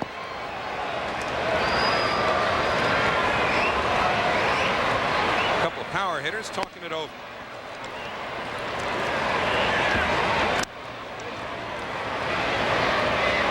So 1-1 to Relaford as the Mets have taken the lead for the first time.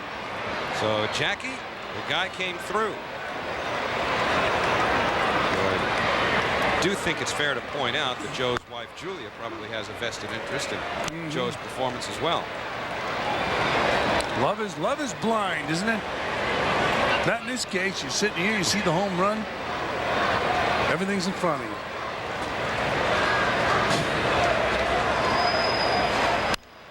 Fouled away by Relaford, 2-2. They say love is blind. In fact, I think you said it.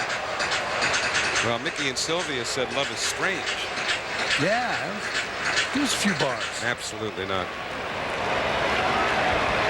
McEwing continues to accept congratulations on the bench. Why not? I mean, he's been as impressive a player across the board, you know, on balance, as the Mets have had this year. Relaford gets jammed. And Loretta throws him out, 1 gone. Well, you could see why Joe McEwing would be a popular player wherever he played. It took him a while to get out of the minor leagues. He fought his way through the Cardinals system, got to the big leagues, and boy, one year he really performed for the Cardinals, performed so well they traded him the following year. Tony La Russa said one of the toughest deals he ever had to make. Watching Joe McEwing go to the rival Mets. 1-0 to Matt Lawton. 7 pitches of Joe McEwing, and his baby right here is the one he hit over the wall. So Joe McEwing picking up a home run and giving the Mets a 1-run lead. But again, a real good at bat, apart from the fact that he hit it out of the ballpark. I mean, forget about that for a moment. He wound up hitting a payoff pitch after a couple of foul balls on some pretty tough pitches by DeJean. He managed to work the count full after keeping himself alive with those foul balls, then got a pitch he could drive and hit it out of the yard. You talk about solid at-bats. It's not always the end result. It's just putting yourself in position to get a pitch that you can do something with. Certainly McEwing got all of that.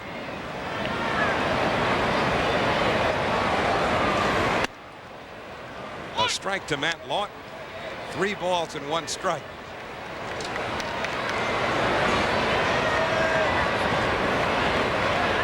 Lawton 1 out of 3. And DeJean delivers inside, ball 4. So an insurance run at first now with one out, and Robin Ventura will be the batter. Hey, tonight on Metro TV, make sure to catch a special edition of Game Face on location from the New York Jets training camp on Long Island.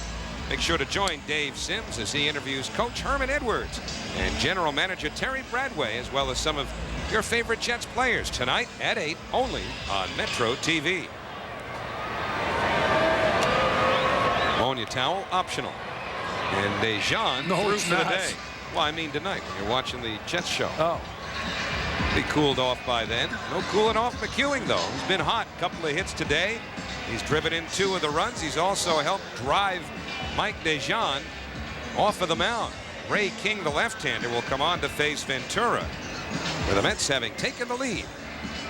Here in the last of the 7th on the McEwing home run, 4-3. Ray King comes out of the bullpen with a couple of left-handers scheduled up for the Mets, who will try and widen this 1-run lead. But tomorrow night, MSG Network will give you Liberty basketball as the Liberty face the Orlando Miracle.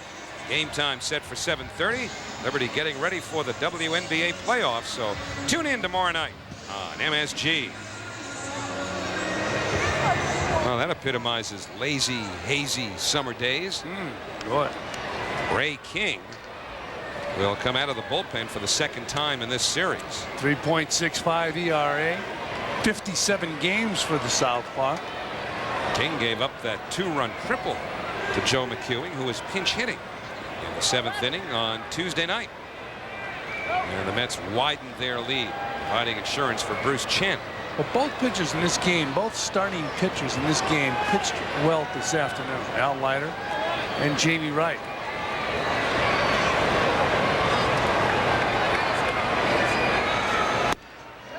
Ray King was the pitcher for Milwaukee on that controversial steal. Wasn't a steal because it was a difference on the part of the defense, but Ricky Henderson with that 12-5 lead for San Diego took second base. And not only was Ray King incensed, but certainly so was his manager. You know all about that, Davey Lopes. So much so that he wound up getting suspended for 2 games. Then our friends at Elias came through with the smoking gun. Yes, they did. Last night, they told us that 7 times in Davey Lopes' career, he did exactly what he was all over Ricky Henderson for doing. Yeah, but he meant do as I say, not as I do. Guess so. 7 times he did it. Lawton started, stopped. Blanco didn't pick that up, though. Well, you know what? Somebody must have yelled, there he goes. Lawton was about a quarter of the way down to second base. I did that one time. Nobody ran and nobody covered. See, you hear somebody yell? His reaction was because somebody yelled. And he got rid of that ball, and it was nice. Got it down there. He would throw Lawton out by 40 feet. But, you know, they tell you the dugout will let you know. Well, as a catcher, you come out and shoot, and you try and take a look. But, boy, Blanco got rid of that ball in a hurry, didn't he? And we picked up that sound. Of course, could have been somebody in the upper deck because our parabolic cameras and microphones, actually, parabolic mics are so strong. Well, we don't hear it. We don't hear everything. They hear it in a truck. They invented the parabolic camera next. That's next. Slowly hit. Sexton against the speed of Ventura gets there ahead of time. But you could almost hear somebody yell, there he goes, and Blanco threw that ball to second base.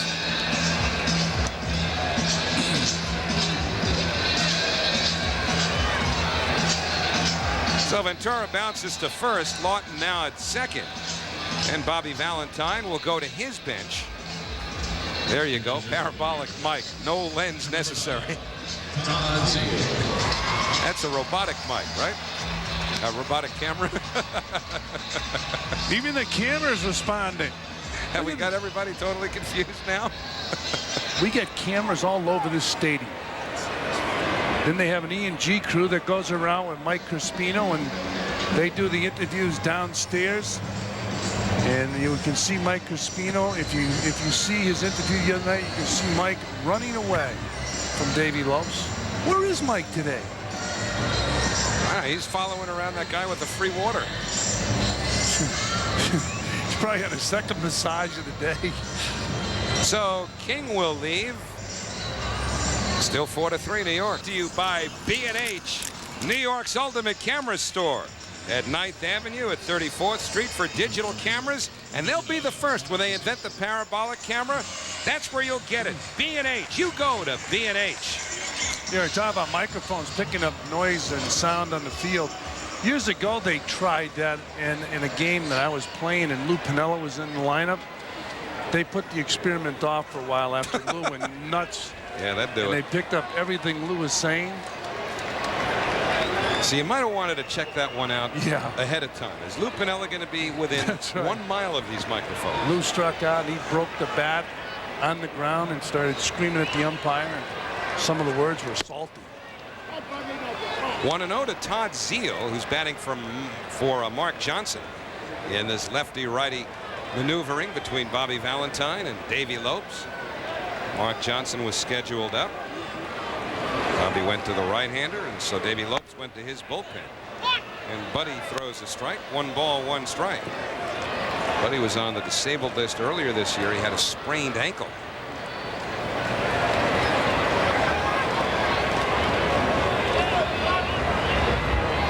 Lawton in scoring position with 1 out. Pardon me, with 2 outs, and the count 1 ball and 2 strikes on Zeal. Innings been going on for a while. Buddy, the former Yankee. Brewers signed him as a minor league free agent last year. Got into 5 games last season. And the 1-2 low and away.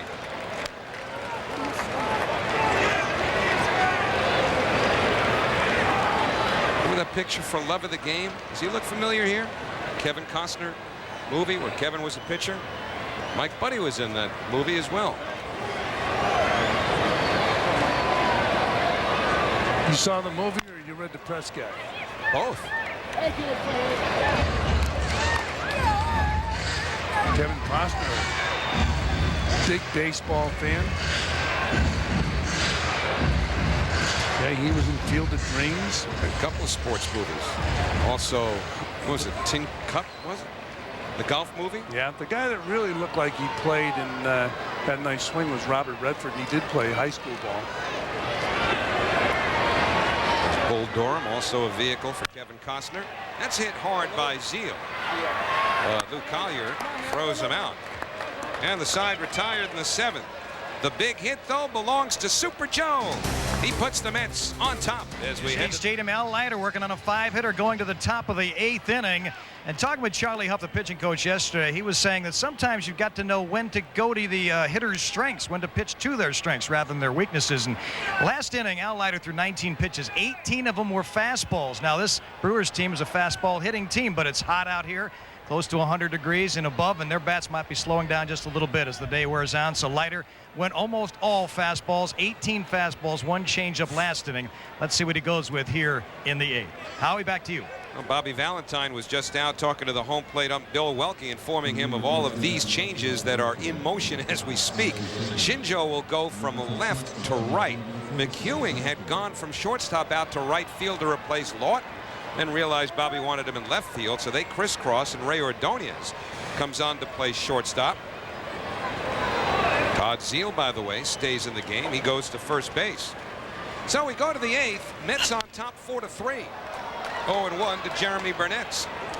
Well, this is the dynamite inning for the Brewers. If there's going to be any offensive explosions, you got Burnett and Sexton coming up in this inning, the middle of their lineup. Up and in with a fastball 1-1.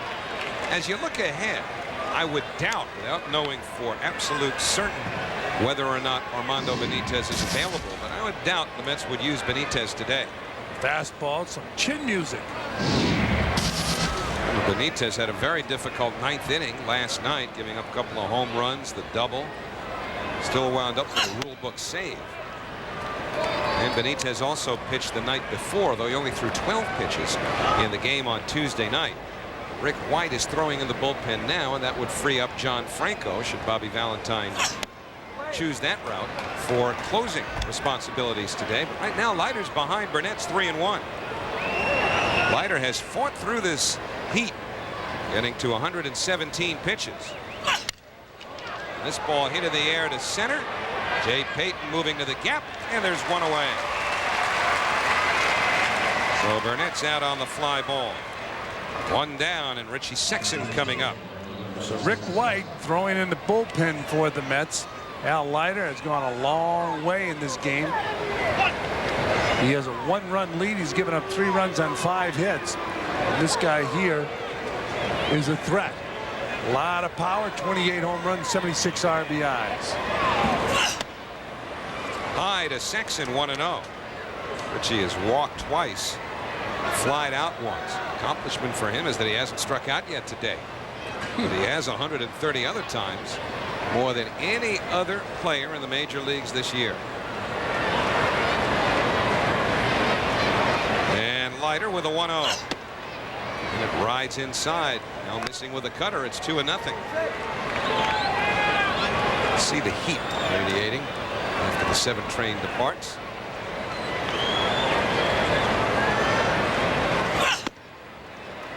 Anthony's 2-1 to Sexson.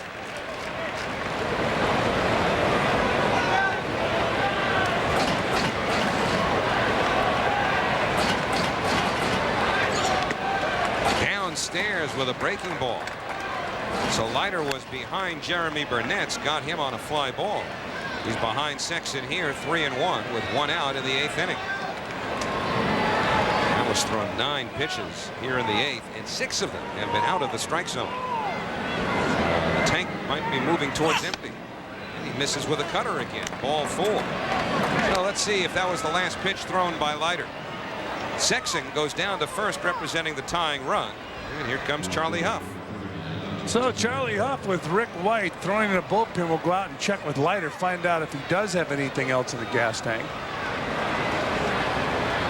No sign has been made yet. Rick White is plenty loose in the bullpen. They're going to allow. They're going to give. He said something to Al Leiter and went to the bullpen. So Al probably said it's on empty. Al Leiter for well over 100 pitches. Good job on a difficult day, and Al appreciates the reaction from the crowd as well as that of his teammates. So he'll leave with the Mets in front 4-3. Angel Echeverria will be scheduled to face Rick White, but Leiter has done his job. Was threatening to burst. That meant pressure. Pitchers Al Leiter of the Mets and Jamie Wright of the Milwaukee Brewers. They had a pitch through the elements. Mark Johnson helped out defensively, although it produced a sac fly for the Brewers, who took an early lead. McEwing would get the Mets a run, but then Hernandez with a home run had Milwaukee in front 3-1. The Mets resilient, tied the game, and then McEwing connected. And to this point, that's the hit that has the Mets in the lead. Add it all up, and this is our GM game summary. Blanco and Burnett's sacrifice flies. McEwing had the big blow. Home run number 6. Not a bigger blow in the ball game. McEwing right there at number 6. And the Mets have a 1-run lead. Al Leiter pitched a nice ball game again today, giving up only 5 hits and 3 runs. Mets have a 4-3 lead.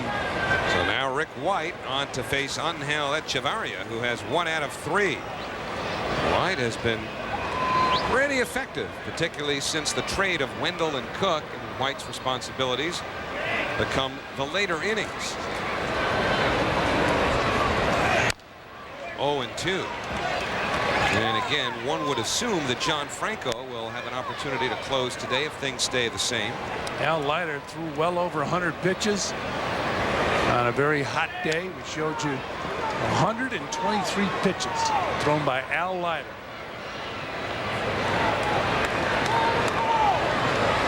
Armando Benitez struggled last night, was successful the night before.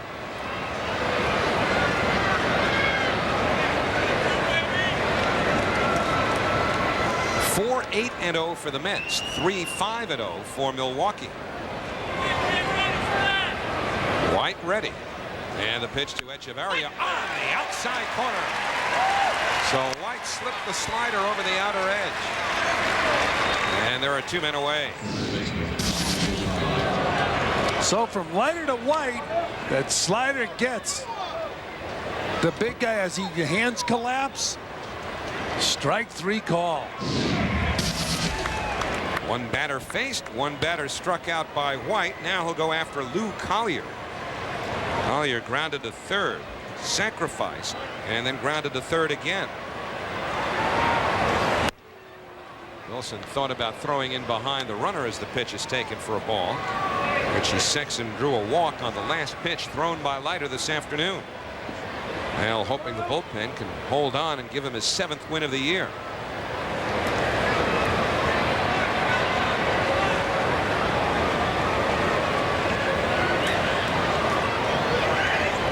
White deals away in the count 2-0. Phillies are losing their game at home this afternoon. They had a 2-0 lead early on San Diego. Padres have scored 5 unanswered runs and lead 5-2 in the 7th inning. Arizona and Florida are scoreless in the last of the 7th. That game being played at Pro Players Stadium. And the Cubbies scoreless with Colorado, bottom of the 2nd at Wrigley Field. 3-0 now on Collier. How about the way Houston's playing? The Cubs with a big win yesterday in the afternoon. Put the pressure on the Astros. The Astros won. They're just 2.5 back. Hernandez, who has a home run in this game, is the on-deck hitter. Right there, it's 3-1 to Collier. Cleveland and Minnesota, big American League game. They're 3-3 in the last of the 5th inning. Indians with a 1-game lead now over the Twins in the Central Division. Games in the bottom of the 5th. We're told there have been 5 errors. Full count now, even though Wilson got clipped with that foul ball from Collier. Now White has gotten Collier to 3-2. Well, Wilson has a couple hits in this game, so it doesn't sting quite as much when you're having a good day. When you're 0 for 4, it hurts a lot more. He has to keep that bare hand out there because there's a runner on first base. It could be a running situation. You got to be ready to throw. The only way you can be ready to throw, quickly get the ball out of the glove. Therefore, you have to keep that bare hand out in harm's way. Automatic start now for Sexton on 3-2, and he'll have to come back as Collier fouls it off.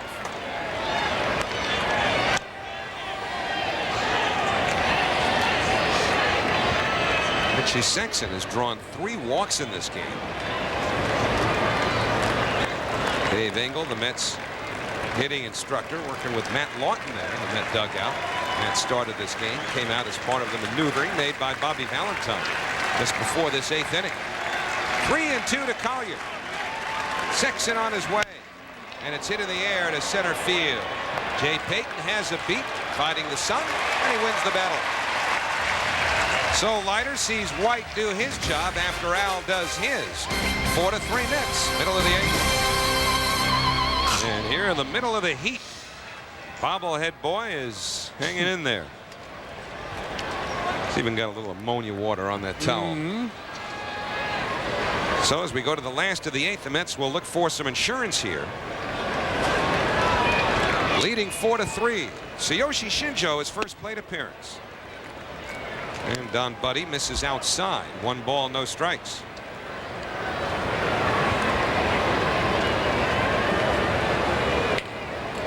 Shinjo batting in the spot that was occupied by Lenny Harris, who went 1 for 3. And Mike Buddy throws strike 1 to Shinjo. 1 ball, 1 strike. Shinjo, Payton, and Wilson scheduled up for the Mets, but Piazza's getting ready in case they get down to the 4th hitter in this inning. That would be the pitcher spot. Yeah, when you have that guy in the dugout, you'd like to get him at least 1 at bat. Slowly hit, Buddy off the mound. He'll have to hurry, and he gets it there, 1 away. You mentioned that insurance running. Imperative in a ball game like this to get another run. And Armando Benitez is up and throwing in a bullpen. Howie would have debuted him and not used him today. Well, they weren't sure before the game, but he can throw. Guy's 6'5", 250 pounds, but 27 years old. Bobby's got Armando throwing. John Franco's been a little nicked up over the last couple of weeks as well. Had a knee problem. Minor soreness in the elbow. Surprising that we didn't see John up. John's going to be honored on August 20th. John Franco Day in Brooklyn at the News. Will pop up by Payton, handled by Collier for the second out. The ballpark in Brooklyn is going to be John Franco Day. So 2 out, nobody on, and Vance Wilson will be the batter. Another good day for Vance offensively. 2 out of 2. He's been hit by a pitch. He's been on all 3 times.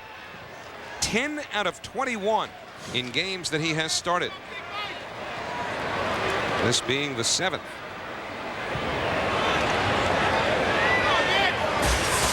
It was good to see the man who essentially Wilson succeeded as the backup catcher, Todd Pratt, had a good day over the weekend. He had 3 doubles in 1 game. Well, this gives Todd Pratt an opportunity to play a lot more than he would in New York. Of course, then he's got Mike Lieberthal coming back next year. 2-0 to Wilson. You saw Piazza on deck, ready in case Wilson should get on.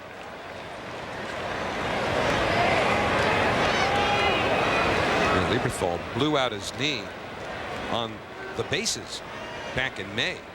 Gone for the season. He's had some trouble staying healthy since coming up with the Phillies, but he's got a lot of talent, good all-around catcher, good thrower. And he's had some productive years with the bat. 2-1 to Wilson with 2 out and nobody on. 4-3 New York. We're in the last of the 8th. And the count now 2-2.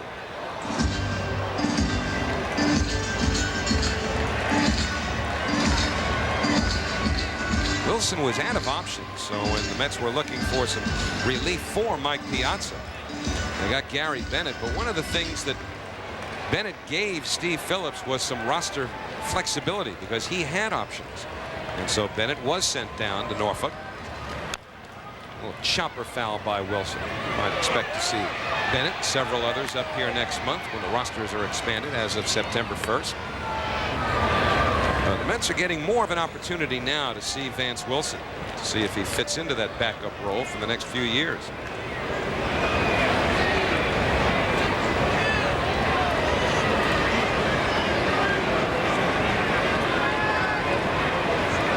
Two balls, 2 strikes, 2 outs.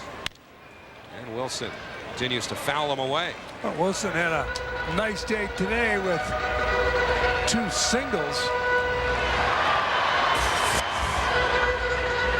Makes the day, you know, there's a lot more comfortable when you play and you get a couple hits. I don't care how hot it gets. He's done a nice job catching Al Leiter. Al Leiter's a job to catch because his stuff is so nasty. Got him. Wilson down on strikes. Mike Buddy retires the side in order. He's picked up all 4 that he's faced. So Piazza will head back to the dugout. And the Brewers will take their last shot of the ninth.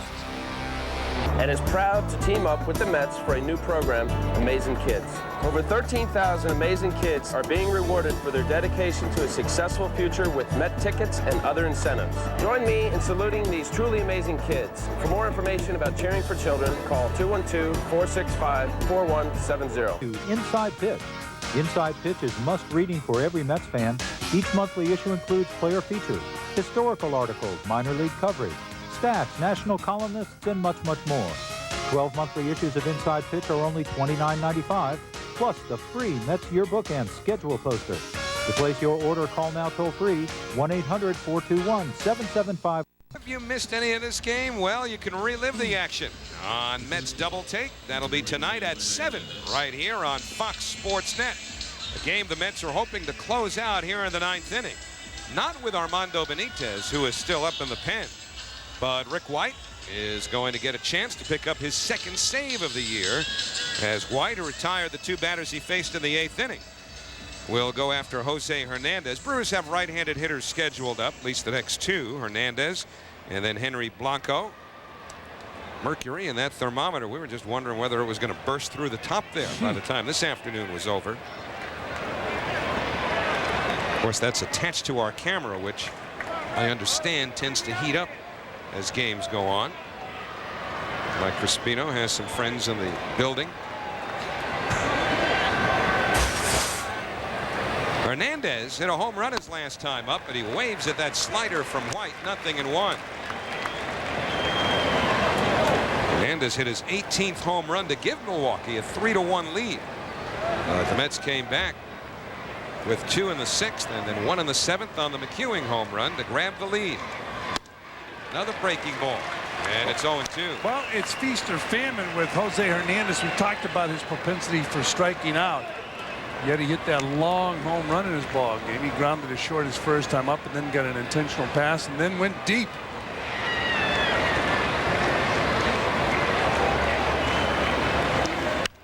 Fouled away. Got a long swing, but a powerful swing when he makes contact. Strike out a lot. You are a guy that has a weakness for the breaking ball, especially a bad breaking ball. It's 0-2 on Hernandez. I'll bet if Rick White threw that breaking ball off the plate. Little fastball. Still 0-2. Rick White looking for his 2nd save this year with the Mets. He had 1 last year in the 22 games that he pitched after coming over from the Tampa Bay Devil Rays.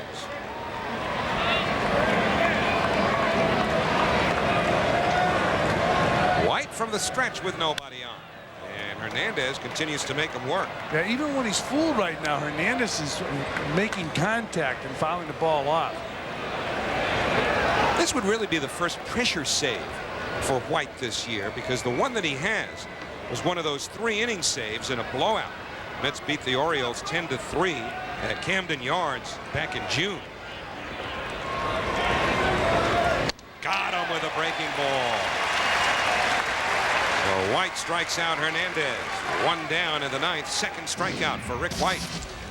Well, he has that long swing. Watch his hands back in a hitting position. Long stride. And he swings right over the top of the breaking ball. Here's the pitch tracks, all the pitches in the same area, and there's that baby he swung and missed at. The thing is, when you see somebody that strikes out a lot, you got to throw them a lot of breaking balls, set them up with a fastball, don't let them hit that fastball. They're not striking out a whole lot on that fastball, because to get to the big leagues, you've got to be able to hit the fastball or you won't be in the major leagues. So now Mark Sweeney will bat for the catcher Henry Blanco. And there's another indication of why Davey Lopes allowed Jamie Wright to hit for himself in the 7th, even though Wright would not go back to the mound to pitch in the last of the 7th. A couple of banged up players on the bench. Belliard with the ankle from last night. Devon White with the wrist from early in the series. They only carry 5 extra players because they use 12 pitchers. So he wanted to save his pinch hitters for the 9th inning. And Sweeney has some power, as Benitez found out last night. Last night, Sweeney turned that fastball around. This was a back-to-back home run with Richie Sexton. That's the back part of that back-to-back home run, as Sweeney tattooed the ball over the right field wall.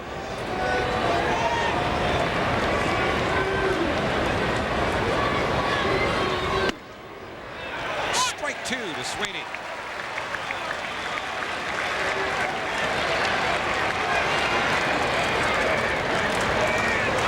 So Sweeney behind in the count, 0-2. Raul Casanova, who also had a home run in last night's game, is on deck to bat for the pitcher Mike Buddy. 0-2 with 1 out. 4-3 New York. We're in the 9th. Shinjo very deep in right. Payton a step the other way in center. Strike 3 call. Nice pitch by Rick White. Right on the corner, the inside part of the plate. Sweeney didn't like the call, but the home plate umpire, Bill Wilkie, said, "You are out of here." Ball came back. Good ball movement from Rick White. Outstanding pitch from up above. Excellent pitch right on the corner. And when you're a hitter and you strike out, you're not happy. You want to get the call. And that's why Sweeney is arguing right there. But it was a strike. 2 outs, nobody on. Raul Casanova batting for Buddy. Last chance for the Brewers. Breaking ball sits high, 1-0. So White has faced 4 batters, struck out 3 of them. Casanova, who splits the catching for Davey Lopes with Henry Blanco, the man that Sweeney just struck out as a pinch hitter for. A switch hitter batting from the left side. And he hits it in the air, left center.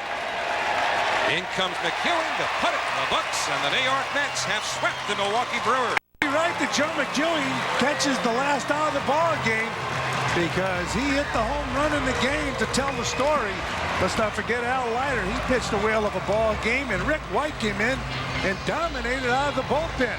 So on a hot day here at Shea Stadium, the Mets step up and they bring the broom with them and they sweep the Milwaukee Brewers. Now the Brewers swept 3 from the Mets at Miller Park in April. And now the Mets return the favor here at Shea Stadium. McEwing the hero. He drove in half of the Mets' runs. But the winner was a home run by McEwing in the 7th inning. 4-3 New York, the final. Doing everything they can. Having omelets at Shea. You could fry an egg on the dugout steps. And the heat early on applied by Al Leiter. He was tremendous, striking out Jeremy Brunetz to end the 2nd. Top of the 6th, 2 out. Jose Hernandez, though, puts the Brewers up by 2. Solo shot to straightaway center. 3-1 Brewers at the time, and the fans doing anything they could to cool off. But the Met bats were getting hot at just the right time. Bottom of the 6th, the Mets answer in the bottom of the inning. 2 out, runners on 1st and 3rd. After a Mark Johnson double, made it 3-2. Vance Wilson, an 0-2 flare to center. It drops in. Base hit to center. Johnson scores. We're tied at 3. Bottom of the 7th, Joe McEwing in a tie game, the leadoff hitter. No extra innings at Shea today. He goes deep to left. McEwing with the go-ahead home run. The Mets on top by 4-3 as the ball lands in the bleachers. And Rick White on to try and get the save in the 9th inning. 2 out, bases empty. And Raul Casanova flares to left field. That's the final out of the game. And the Mets come from behind in 102-degree heat to beat the Milwaukee Brewers and sweep the series. 4-3 is your final. The real hero of this game for the Mets, in spite of the home run hit by McEwing, Al Leiter, throwing 124 pitches over 7 1/3 innings. And again, 102-degree heat today. He drops his ERA to 3.48. He gets the win. Though the save for Rick White was his 2nd. McEwing 2 for 4 with a couple of RBIs in the home run. Mark Johnson came into the game, went 1 for 2 with an RBI and a run scored. Vance Wilson, who has been outstanding, now 4 for 9 for the Mets since coming back up to the big leagues with runners in scoring position. 2 for 3 with the game-tying RBI, and this certainly a solid win this afternoon for the New York Mets. You battled him in that whole at-bat. Was it a guess as to what he was going to throw you on that pitch? Well, just trying to pick up release point there and try to put a good swing on and try to get something going. You know, leading off the inning there in a tie game, trying to get on base any possible way and get something going. You were speeding around the bases. You must have known it was gone the way it felt coming off the bat, but maybe not. I don't hit too many of them to know when I get them, but it was a good feeling coming off the bat, and you know, I don't ever want to show anybody up, so that's the way I go about playing the game. Were you determined to pitch until your team got a lead for you today? I was. I said that I got to stay in there. Hopefully, cross my fingers to get a win out of this. But no, he came to me after the 7th. He said, "How do you feel?" I feel just as crummy as I did after the first pitch. Don't ever ask me how I feel, because I'll never take myself out of the game. And you know, Joey ends up getting the game-winning home run. And I think what he wanted me to make sure that I got Brunetz out, and then once I walked Sexton, that was it. Playing behind Al Leiter today, you knew the temperatures. Obviously, you were under the conditions he was under. What do you think of his performance? Oh, it was outstanding. I mean, he gutted it out and pitched a great ball game, and we got great pitching this whole series, and it was a good series for us, and hopefully we carry the momentum into this weekend. Hey, it's a giveaway day. The first 15,000 kids getting a comic book. That's trying to sweep the Giants. They've won 3 in a row and 7 of 8. guess you could say they're playing super baseball, and that would in fact be appropriate because several of the Mets featured as superheroes in a comic book distributed to the first 15,000 kids at Shea today. Mike Piazza's in it, John Franco, Jay Payton, Kevin Apier. It's all about asthma awareness. Kevin Apier has a mild case of asthma. Caught up to Jay Payton before the game, asked him what it's like being a superhero.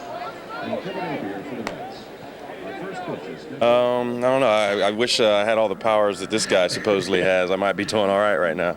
It's for a good cause, right? Asthma awareness? Yeah, definitely. You know, it's nice, something different. I didn't know I was getting put in it, but I wish I looked like that in real life. Yeah, I know you work out hard in the off season, but those are some guns the character has. It's nice. I think they got me a little bit bigger than Mike, so it's pretty good. I like this. Let's check out the real tries versus the. I don't know about it.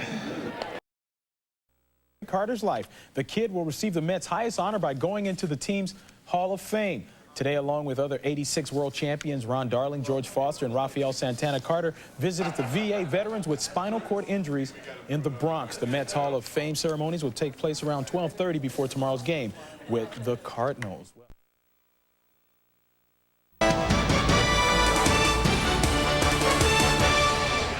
So Ray Ordonez getting a shot at driving in the winning run. He had a shot in the 7th with Zeal at 3rd and 2 out and grounded to 2nd. Line drive, left field, Mets win. Ray Ordonez with a game-winning hit. Zeal comes around to score, and the Mets win it 1-0 in 10 innings. That's a big hit for the Mets and a bigger hit for that kid Ray Ordonez. In his last at bat, Leiter tried to bunt the ball and popped out to the first baseman, Derek Lee. Swings and hits it out to left center field. Diving forward, Wilson couldn't get it. That's going to roll all the way to the wall. Denny Agbayani scores, Ordonez scores. Can you believe this? A triple for Leiter. Watch him run. Big Al.